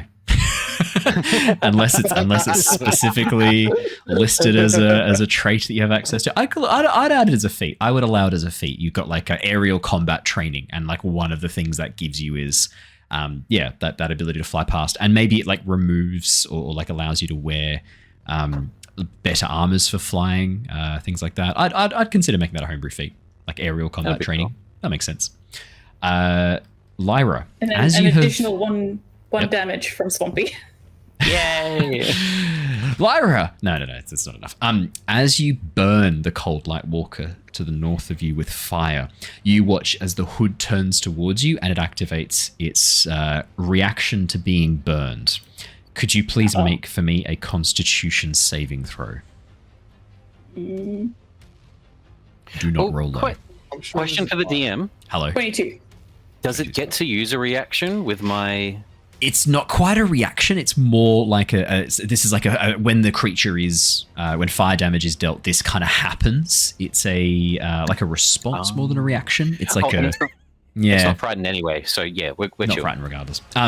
Lyra, that's a 22. You're completely fine anyway. As the creature turns towards you, this like blast of icy cold air and light from inside its hood burns across you. You squint, holding your arms up against it, but you watch as Swampy reaches down, locking its arms over the top of your face, protecting you from whatever this is. You are not blinded by this response. Anything else on your If I turn, can Lyra? shout out, I'm gonna shout out and sort of warn the others and be like, "Hey guys, fire damage does good stuff, but they might try and blind you if you try." Yeah. That does not sound nice. It's not great. No. If I have fire damage. And if you frighten them, they throw their crotch in your face. It's 69 you. Cassius, the Coldlight Walker, is going to make its attacks against you. That is going to be a 9 for the first attack, 12 for the second attack. Don't worry, Cassius, I can't hit you. Perfect. No, great news for me. I'm incapable of hitting you. Don't sound so frustrated. It's great. I'm quite frustrated. Lyra, that's going to be 7 to hit you for the slam. That's not going to hit, but a 22 for the cold ray. That's going to be getting better. 39 points of cold damage. I'll do Hell. another 10 of it, same as Grim. I'll intercept a section. On the 4d10 for the cold damage, I rolled 10, 10, 7, 9. Plus it gets 3. Amazing. Holy shit. Thank you, Bart. You saved Swampy. Well, that makes up for missing for the other attacks. It does, doesn't it? And now I'm going to kill Bart. Bart, that's a 7. That doesn't hit you. Another 30 to hit me or something. That's a 7. That doesn't hit you. And I'm guessing a 17 doesn't hit you either? Yes. You're good. We're good. You're good. You're good. That is all the Coldlight Walkers go. Cassius, it's your go next. All right. Is your name I'm Cassius going- because you have a Cassius belli? To like, which is like the I have like a royal right to destroy so Cassius belli is like a reason to do something against someone else in like the theater of like political war in the Middle Ages. It was like, I have the right to invade you because of this Cassius belli. Is that where you got the name from? Yeah, no, I did not. But Sure. I like to think that we can throw in the. I like to think that this is added garnish. I love it. It reminds me of Cassidy every time I hear yeah.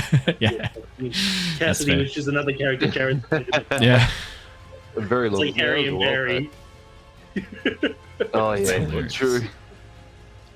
Just Not to double-checking mention that I'm not, Crassus as well. giving you bad information. Yeah, an act or situation that provokes or justifies war. I did remember that correctly. There you go. Cassius, it's your go.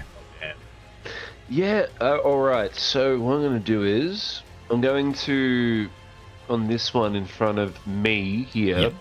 I'm going to do my classic sort of thing I've sort of started doing. So obviously the booming blade, I'm going to smack it. 19, so that's 27 to hit. That's going to hit. So 22, but take away that 4 damage. So 18 damage. The 4 damage will proc if it moves. And I'm going to push it 10 feet away. The one just towards the south of you? Yep. Perfect. Done. And 10 but feet yep. away. I'll push it 10 feet away, and then if it moves, it will obviously proc the further damage, but 18 damage so far. Is that one... Yeah, and the one in front of us is pretty heavily damaged too. The one between Bart and Lyra looks very close to death. It looks very close to the clothing being irrevocably torn. Dissipation. Yeah, dissipated. Yeah. Oh, look, I'll just smack into it as well. Send this thing to the tailor. Well, to hit, it doesn't sound very good, actually. I don't think that's going to be good. I mean, they're just clothes, right? How high can their AC be? 12 is not Right. going to Well, hit. I'm sorry to say. Yeah. Close. It's at least a 12. I think you already know what it is. I It think is you've at least seen- a 12. I think you've seen it's a 16 multiple times. Your pup. So what I'm We going to do do now. is... I'm happy for you to know. Um, It doesn't. It's not a bad thing This is for you to going know. to sound a bit... So I'm going to do something... So I'm going to use my Adrenaline Rush. Yeah. It's an orc ability. As a bonus action, I can take the dash action. When I do, I gain 4 temporary HP. So ironically, I'm not really dashing anywhere. Because all I'm going to do... Literally, like, it sounds stupid, but... I'm going to just sort of stay in place. I'm really doing it for the 4 temporary HP. Yeah, for sure. It's just, I don't know how you're going to explain away, like, the adrenaline rush of just standing there, like, probably just psyching myself up. As I get Maybe the more lightning- combats ahead. Maybe the lightning Yeah, from it's your almost like a your haka. gauntlet is like energizing you a little bit, like these little like Yeah. blasts. Yeah, that's not a bad one either. There's because I've been unleashing a lot of lightning and thunder, so but yeah, either way, I'm gonna get 4 temporary HP, so that's my bonus action done, main action done. So I'll pass it along. Lyra, I just saw what you messaged in chat. That is good to know. That's okay. I will adjust the HP of something else to reflect The guy just damaged, right? the incorrect math that has been applied so far. But it is your go. Lovely. I am gonna just start attacking finally with the Cobalt Star out of sort of special things and trying to. Well, I don't know how much longer we're gonna have to travel through this storm. This might not be the only dangerous encounter, and so I'm gonna just start trying to track resources. So the mace is just going to crack into this thing, or Morningstar, sorry, is what this weapon is now. For 11 to hit with the first one, misses, and then Even with the +2 flanking misses, unfortunately. actually, I'm gonna re-roll that with inspiration. Hey, here we go. See if I can get it back. Hey Owen, sorry, with the 2+ flanking, would my 12 turning into a 14 have mattered? No, 16's the armor class. 16. No stress, Sid. No Sorry, stress. friendo. We have a 13 for the next 15. advantage. Oh, it's so close. No, And then I'm so sorry. our final attack, a 25 's 25. better. That's better. That's Excellent. Better. That's better. I don't want to avoid on any chances that I do manage to land attacks here. This one's the one nearly dead. Yeah, no, okay. There's no point putting on... I've got Searing Smite, and I was thinking of adding some fire damage on. However, this thing could... it's meant to deal damage over time. That's the benefit of that one. So instead, I'm just going to do a Divine Smite, just a burst of energy, the tried and true. Nice. So... Divine Smite damage. Oh, lag from... There we go. I believe. 6 points of Radiant and 3 points of Lightning and 6 points of Bludgeoning. So 15 points of damage in total. How would you like to do this, Bartholomew? Yeah. First attack misses, as I'm probably just going to like hit through the cloak and not realize that there's not body actually there. Yeah. And so for the next one, I'm just going to clamp on the bottom of its cloak with my talons and pinning it so that it can't run away, and then just crack with the Morningstar on the head of where this face, I guess, even though it doesn't really have one, and just crush the hood in on itself. Again, you watch as the clothing just splits apart as this creature condenses. The mist and storm and clouds condense into this single gemstone that drops into the snow. Harry, you watch as another of these creatures is knocked down. You watch as the salamander immediately turns, tongue licking the air as it looks right towards where Bart is and where he just killed the Coldlight Walker. Bart. final thing, free action talk. I was wanting to mention, can someone tell, is this thing here for us or them? I don't know. I don't feel safe right now. It's a bit too hard to sort of tell right now, as we're just fighting these things off. You just killed one. I've just thrown one across like the field. So who knows? These things are fucking hitting pretty hard, aren't they? Like, it's very close to us. I'd like to. An added fear. God damn! What the hell is that thing? That's pretty alarming. That'll be my turn. The Frost Salamander. You watch as the Frost Salamander. Back to back, by the way. What was that? No, sorry, just mean back to back as we. Oh yeah. You watch as really fast. See that massive salamander in the back. Yeah. You watch as the Frost Salamander rises up, and you can see it has 6 sets of limbs.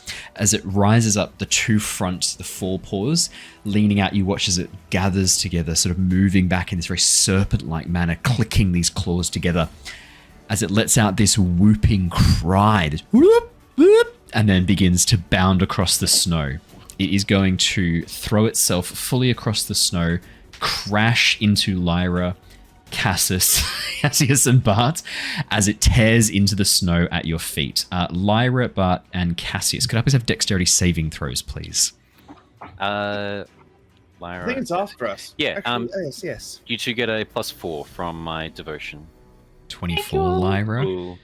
That goes to 13. if that's the case. You know if that fails or not. 12. Okay. Alrighty. 13 would technically fail. All right, It would I'm fail. Gonna use, if I fail a saving throw, I'm going to do Indomitable. I Yep. can re-roll with a 9+ bonus. You must use the re-roll. So what about my 12? 12 fails too. 14 Yeah. plus 9. Fuck, that goes to like +20, Owen. Yeah, With that's the okay. +4 as well. 21. That's pretty nutty. 25. Now. That's like, 25 total's pretty good. I think you'll be okay. mate. 27. I 27. actually just realised I got 27 with I think that. you'll be all right. That's going to be a fail from you, Bartholomew. You are thrown back as the creature plunges into the snow right where you had just slayed the Frostwalker. But you are thrown backwards and knocked prone. You are going to take... Fuck. Yep, sorry about this in advance. You are going to that's take... Good. This is good because you're behind me. I can tank it for you. It doesn't feel good. None of this combat has felt good. This is better. It's better. The positioning is better. How it just worked out. 19 I have a lot points. more health than you. 19 points of bludgeoning damage as this thing slams into the ground. For those of you who passed your dex saves, you're only going to take half damage, which is going to be 9 points of damage. So 9 points for Lyra, 9 points for Cassius. As you are, and you're not thrown back. You don't have that sort of same effect of being knocked prone and thrown back. The salamander doesn't seem to be attacking you though. You watch as it slams its head into the snow and begins to paw, trying to grab at something that it can't quite see. As it swings around, it almost narrowly slashes into you, Lyra. Those motes? Not sure, but that is the frost salamander's full go. Grim. There isn't snow on the ground there, so we wouldn't be digging through it. Because Grim, well, we gave, okay, that's fair. That's a good point. Grim thematically removed the snow there with his wither and bloom. In that case, then you watch as it plunges its head, grabbing the gemstone in its teeth before throwing back and swallowing that mote, this crystallized essence whole. Oh, it is going for them. That is from its the dead from the cold lights. Got it. Grim. Okay, that's interesting. It's your go next. Let me just let it eat it. No, any bones around here, perchance? Any bones? Yeah, Gonna make me a bones. survival Put 'em in the check, bag. Grim. There was a dead soldier. You described it earlier, right? Yeah, but Grim was the one that noticed that the bodies had literally been eaten. Okay. And then Grim's like, is there any spare things around? Hey, just bones hanging around, 16. 16. Grim, as you look around the battlefield where you are across the snow, there are one of the woodsmen. Looks like he made it out of this camp. His frozen corpse is just outside the zone of calm.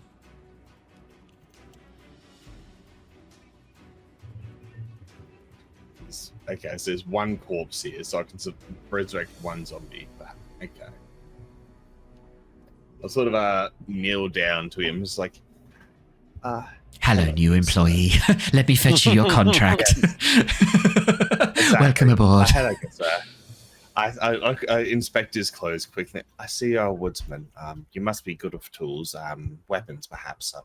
I'm going to require your services right now. Up to you for how long you'd like to work with me for. But it could It's be not quick. really though. It's not really up to him. It's going to be lovely to meet you. As I cast Raise Dead. And bring this man back to life. It's a miracle. It's a miracle. Here you go, let me give you a zombie. Oh, do I have a frozen zombie? That'd be cool. Let me have a look. For its name, are we gonna like Google Eskimo names starting with J? Oh yes, absolutely. I thought you were going to call him Jice, because he's a J-Ice. I figured he'd go for like the most obvious one. Oh, I do have a frozen zombie. Here we go, mate. Look at that. That's perfect. Joe, J-O-W for snow. That's awful. Jon Snow!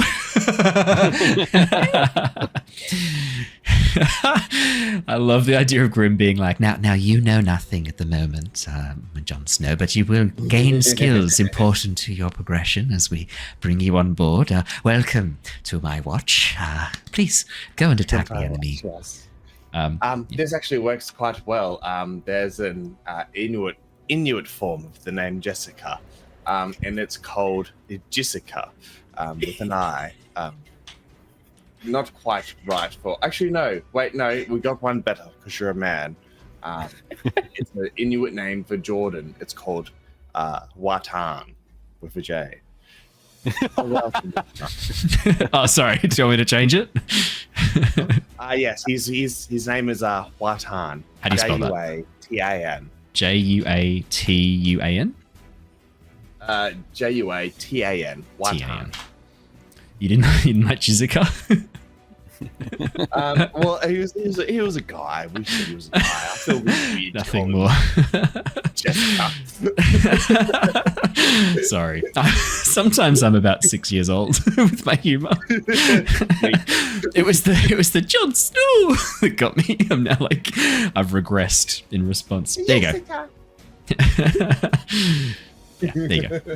That is correct now. Can I put this over here?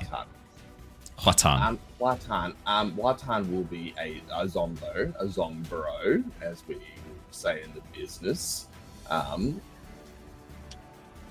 Zombro will, give me a second until that loads up. He's going to spam the closest bad boy next to him. Love it. As one good one will do. 2, 5, 10, 15, 20, 25. You can go up behind him there. Yeah. I said you got behind him there. There we go. Slam, and that's a 19 to slam for 7 bludgeoning. Actually, is that accurate? Let me double check. Technically, plus 2 hits of 21 definitely hits. So yeah, 7 damage. Undead thralls. Dead. Everyone additional corpse. There was no other bones, were there? Just double checking. I don't believe so. Just one set of bones. One set of bones. A skeleton or zombie? Yeah, no. You don't get anything else. No, that's cool. I just want to double check. I think it'd be greedy. And he slams for 19 to hit, and that's plus 7 bludgeoning. But I don't think that's including the +4 to the damage rolls from undead thralls. So it could be 11. Okay. I don't believe that has included it because it looks like it's just done a d6 plus 1. So there is an additional 4 damage. Grim, how do you want to do this? That 4 damage does make a difference. That's over the limit. Watan, thank you very much. I'd love to see you help out here. We really need the assistance right now. There's a big creature and he's eating crystals from your those dead people. Please help out. I imagine he walks up and has like an axe in his hand from being like frozen to his hand. Yeah. Yeah, he's like slams dragging it across. I'm like, oh yes, Watan, you're gonna fit very well into the company. My friend's gonna love you. Trust me. Wait till you meet them. As Watan, you're a bit of a zombie right now. Thank you, Watan. Yeah, exactly. Zombie, if you will.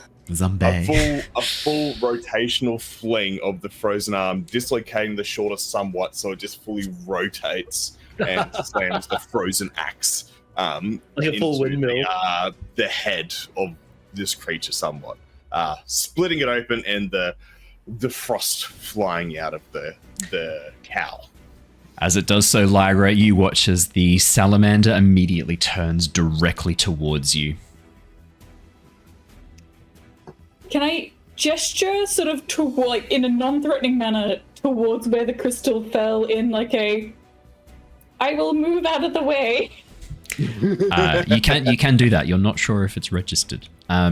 Grim, anything else on your turn? Technically, you would still have... Oh, no, action, bonus action. Nah, you're all done, baby. Unless you want to move. Yeah, that's it. I'm chill here. Grim, can you roll me a D100, please? And Why not? Jared, can you roll me a D100, please? Exactly. Why not? I have to do it here, that's right. Give me those D100 rolls. 95! Oh, Oh! Is it good guys or bad guys? You'll find out momentarily. Is that good or bad? I don't know. You might notice it's always been bad guys first and good guys second. Jared, what have you got for us? Oh no, Jared's not here. He's had to pop away for a second. Christian, could you roll a D100 for us? Come on, 100.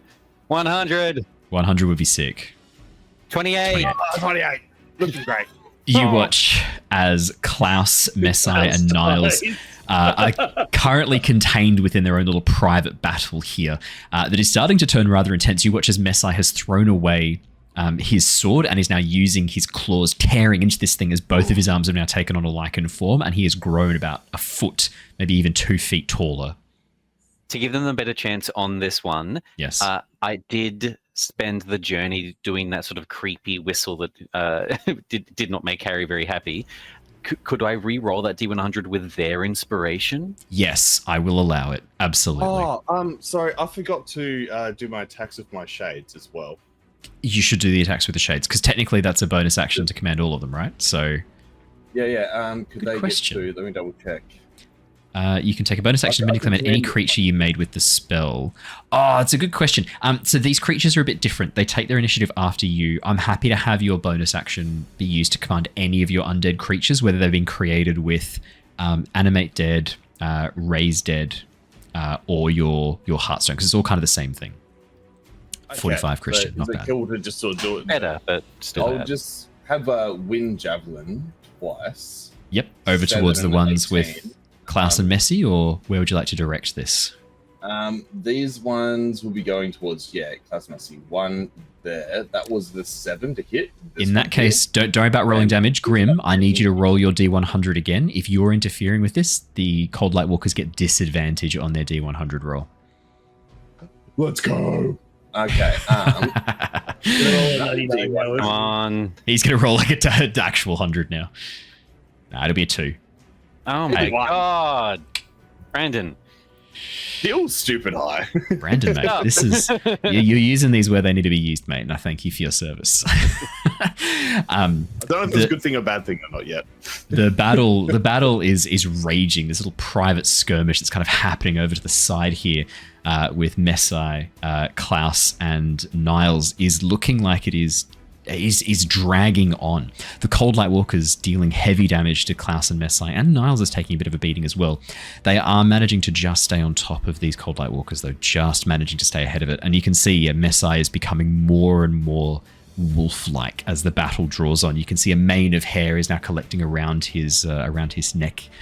The very loose-fitting gi that he has now makes a lot of sense. As you see, he has grown about 2 feet taller, bulked up as he's taken on this far more wolven, lichen-like form. Back at the top of the round, Harry, it is your go. Yeah, can I see this guy and shoot this guy from where I am? Yes, even though it is sort of partially obscured by the tree, I'm happy to rule that you're kind of looking through the branches. The tree in the picture has like loads of leaves. It wouldn't really have all those leaves in real life. It would have been frozen and just branches. Well, Harry will use his bonus action to hex, dexterity again. And then I will shoot from stealth for a sneak attack with Nice. advantage. Nice. So I'll roll both. 25 to hit. Definitely hits. 9, 2, and 15. Very nice. And 9 then piercing. my hex on top of that. So that's a 3 more necrotic. Very nice, Harry. 13, 21, 25 damage. Okay. It's pretty sick. Yep, that's Harry's turn. Alrighty. Lyra, it is your turn next.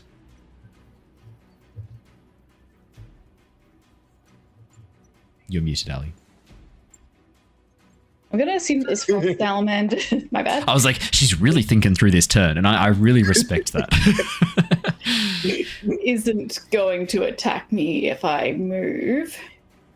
You don't so know. she's gonna sort of 5, 10, 15, 20, 25 over to the last remaining Cold Walker.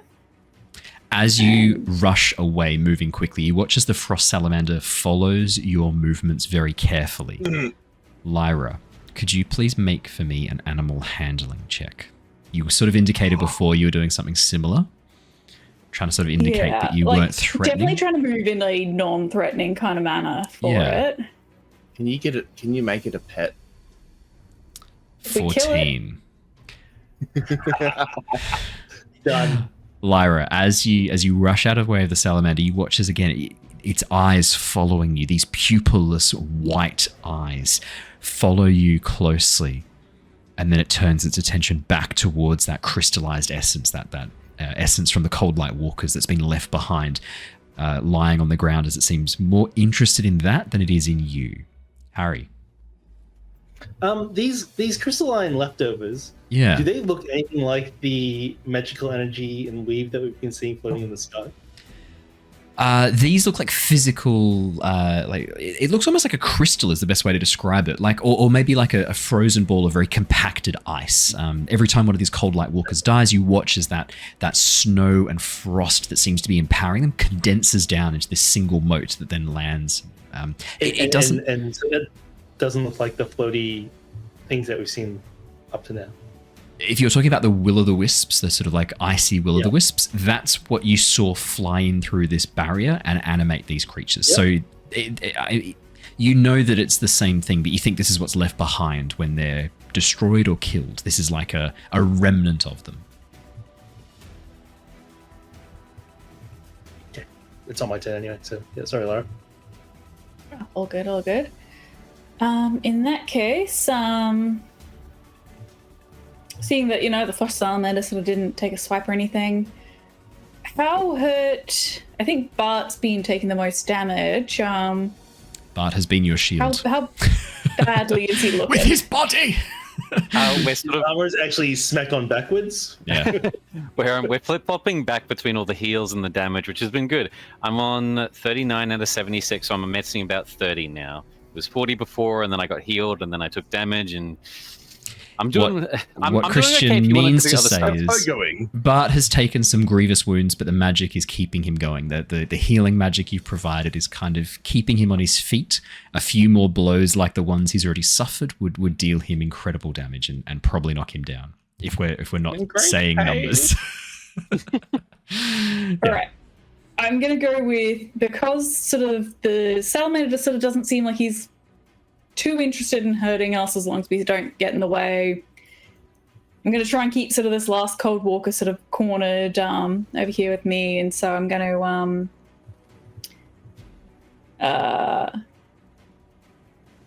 going to take a hit with the old bonsai staff, see if I can connect it.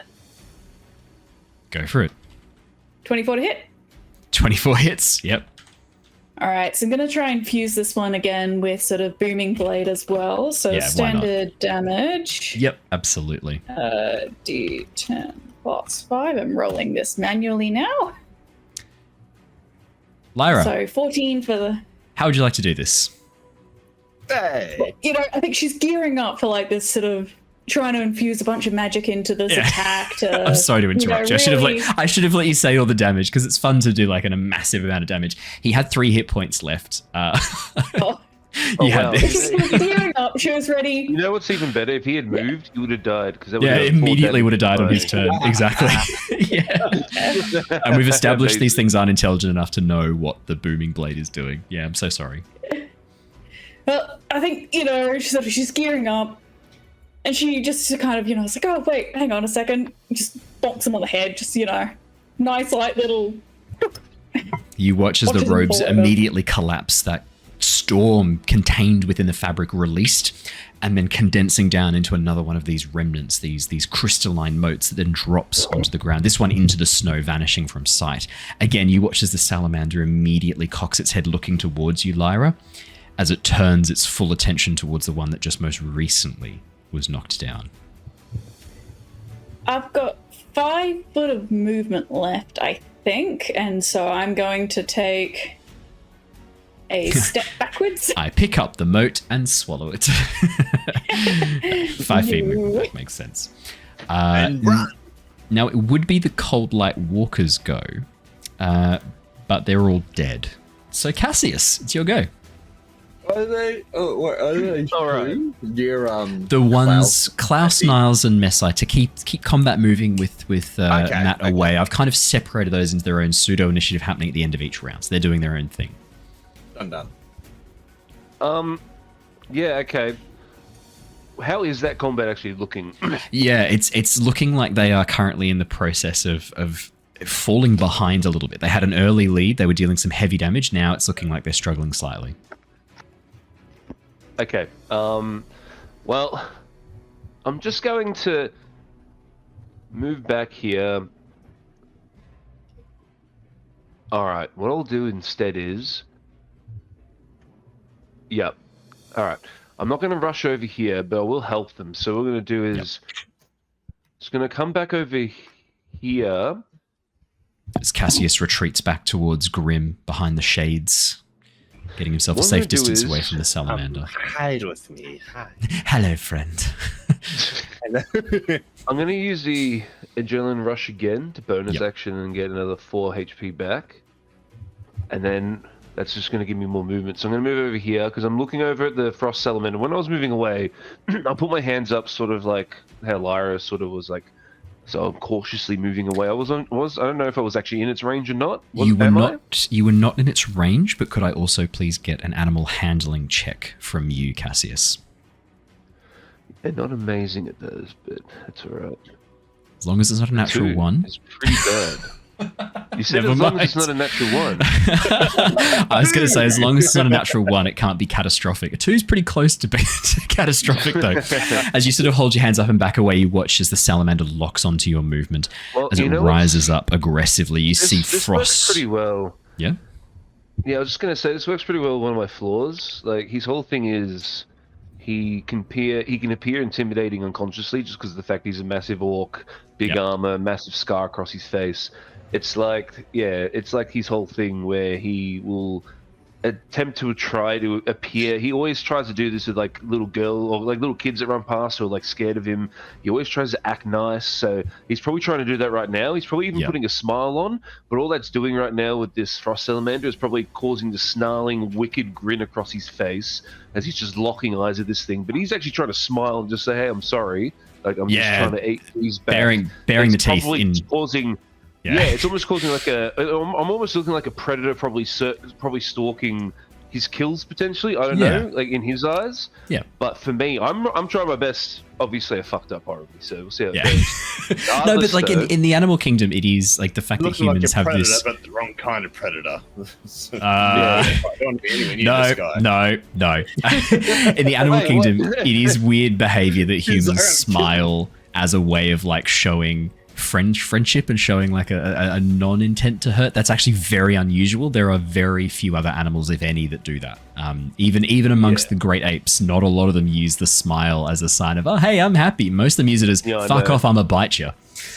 So yeah, obviously your attempt to smile does not help. You watch as the salamander locks eyes with you, rising up protectively, Yeah, no moving stress. forward slightly as frost gathers it's gonna around be its funny mouth. because I'm going to come back again soon. I'm just going to throw a trident, pretty much. Okay. So what's happening is, I'm going to throw a So I'm going to bring out a trident from... So that sort of like quiver thing I have on my back that has the different compartments, everyone's going to see this trident just be pulled out from it. And it's got this... It's sort of like this... It looks like more... It's like a trident's a bit more special than normal.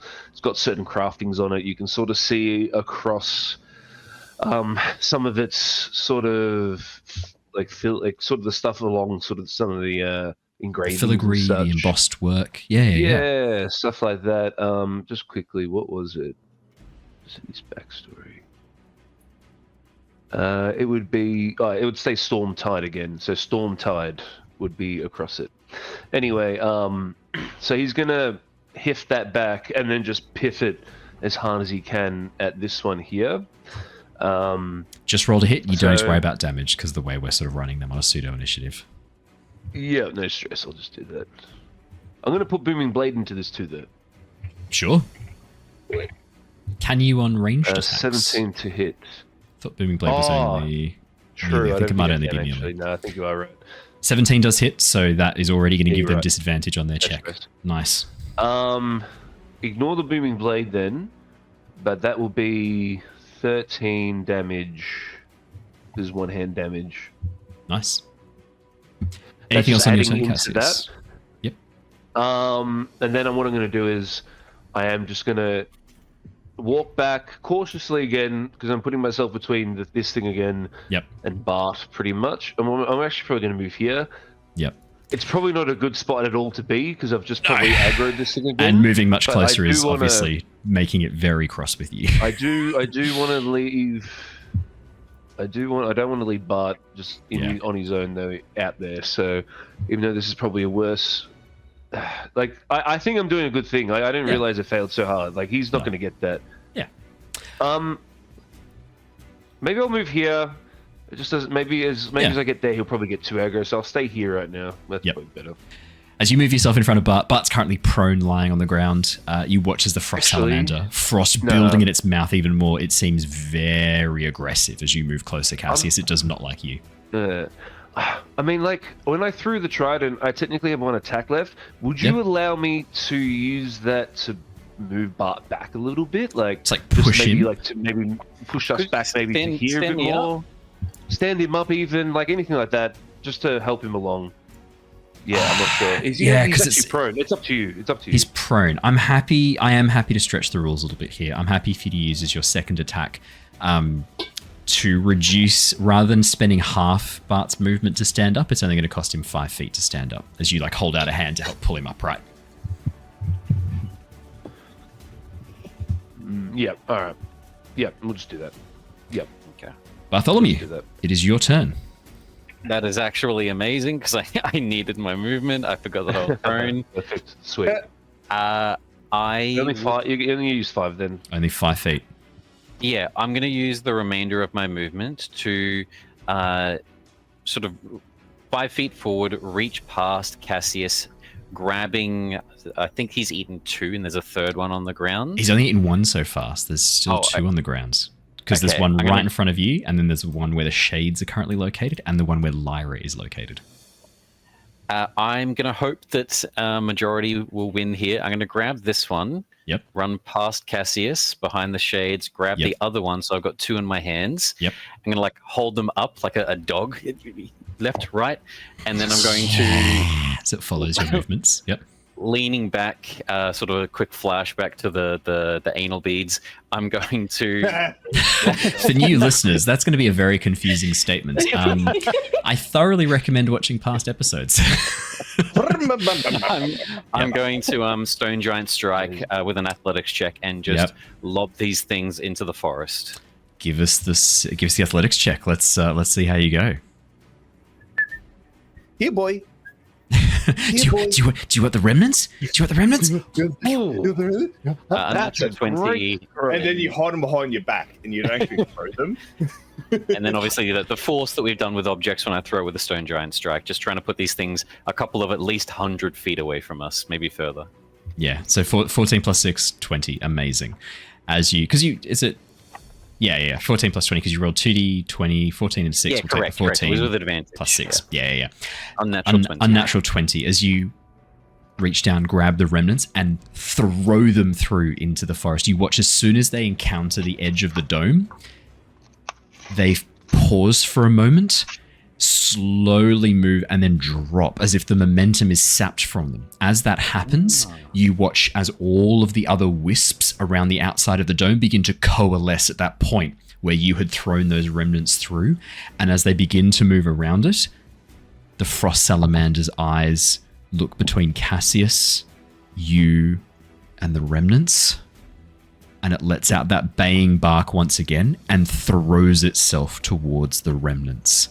And that is where we are going to wrap up for tonight. Can I Yes. quickly ask something? Yes. So that remnant of the one that Lyra just killed near the Yes. tree. Yeah. Still on the ground. Harry wants to. Next session is fine. Yep. Sneak and swiftly, while the thing's distracted, grab and chuck it in the bag of holding. Okay, 100%. You'll definitely have a chance to do that next session. Awesome. Hey, thank you so much, guys. Hope you have enjoyed tonight's session. It's been a blast. We will be back next week with more Return of the Giants on a Wednesday night. We've got our Cosmere RPG, Echoes of Honor, on a Monday night, and our other D&D campaign, Tales from the Yawning Portal, on a Tuesday night. So plenty of good stuff to watch. Now, for those of you watching on Twitch, don't go anywhere. We're going to go and raid a lovely friend of the channel. Tonight, that is going to be Crit and a Miss, who are doing Vecna, Eve of Ruin. I will get that raid across. For those of you watching on YouTube or listening to the podcast, remember, you can help us out. We are very, very close to hitting that 2,000 subscriber goal on YouTube. We will hit it before the end of the year with your help, possibly even before the end of November, if all of you magnificent bastards hit that subscribe button. So please, grab the remnants by hitting the subscribe button. Throw them into the forest like anal beads by leaving a comment below.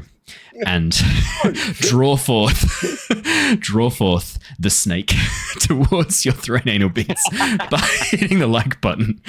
That is all we have time for tonight. Thank you so much, everybody. We will see you all next time. Until then, stay safe, stay well, and see you guys again soon. Goodbye. Do not throw your anal beads in the forest. Do it. Bye.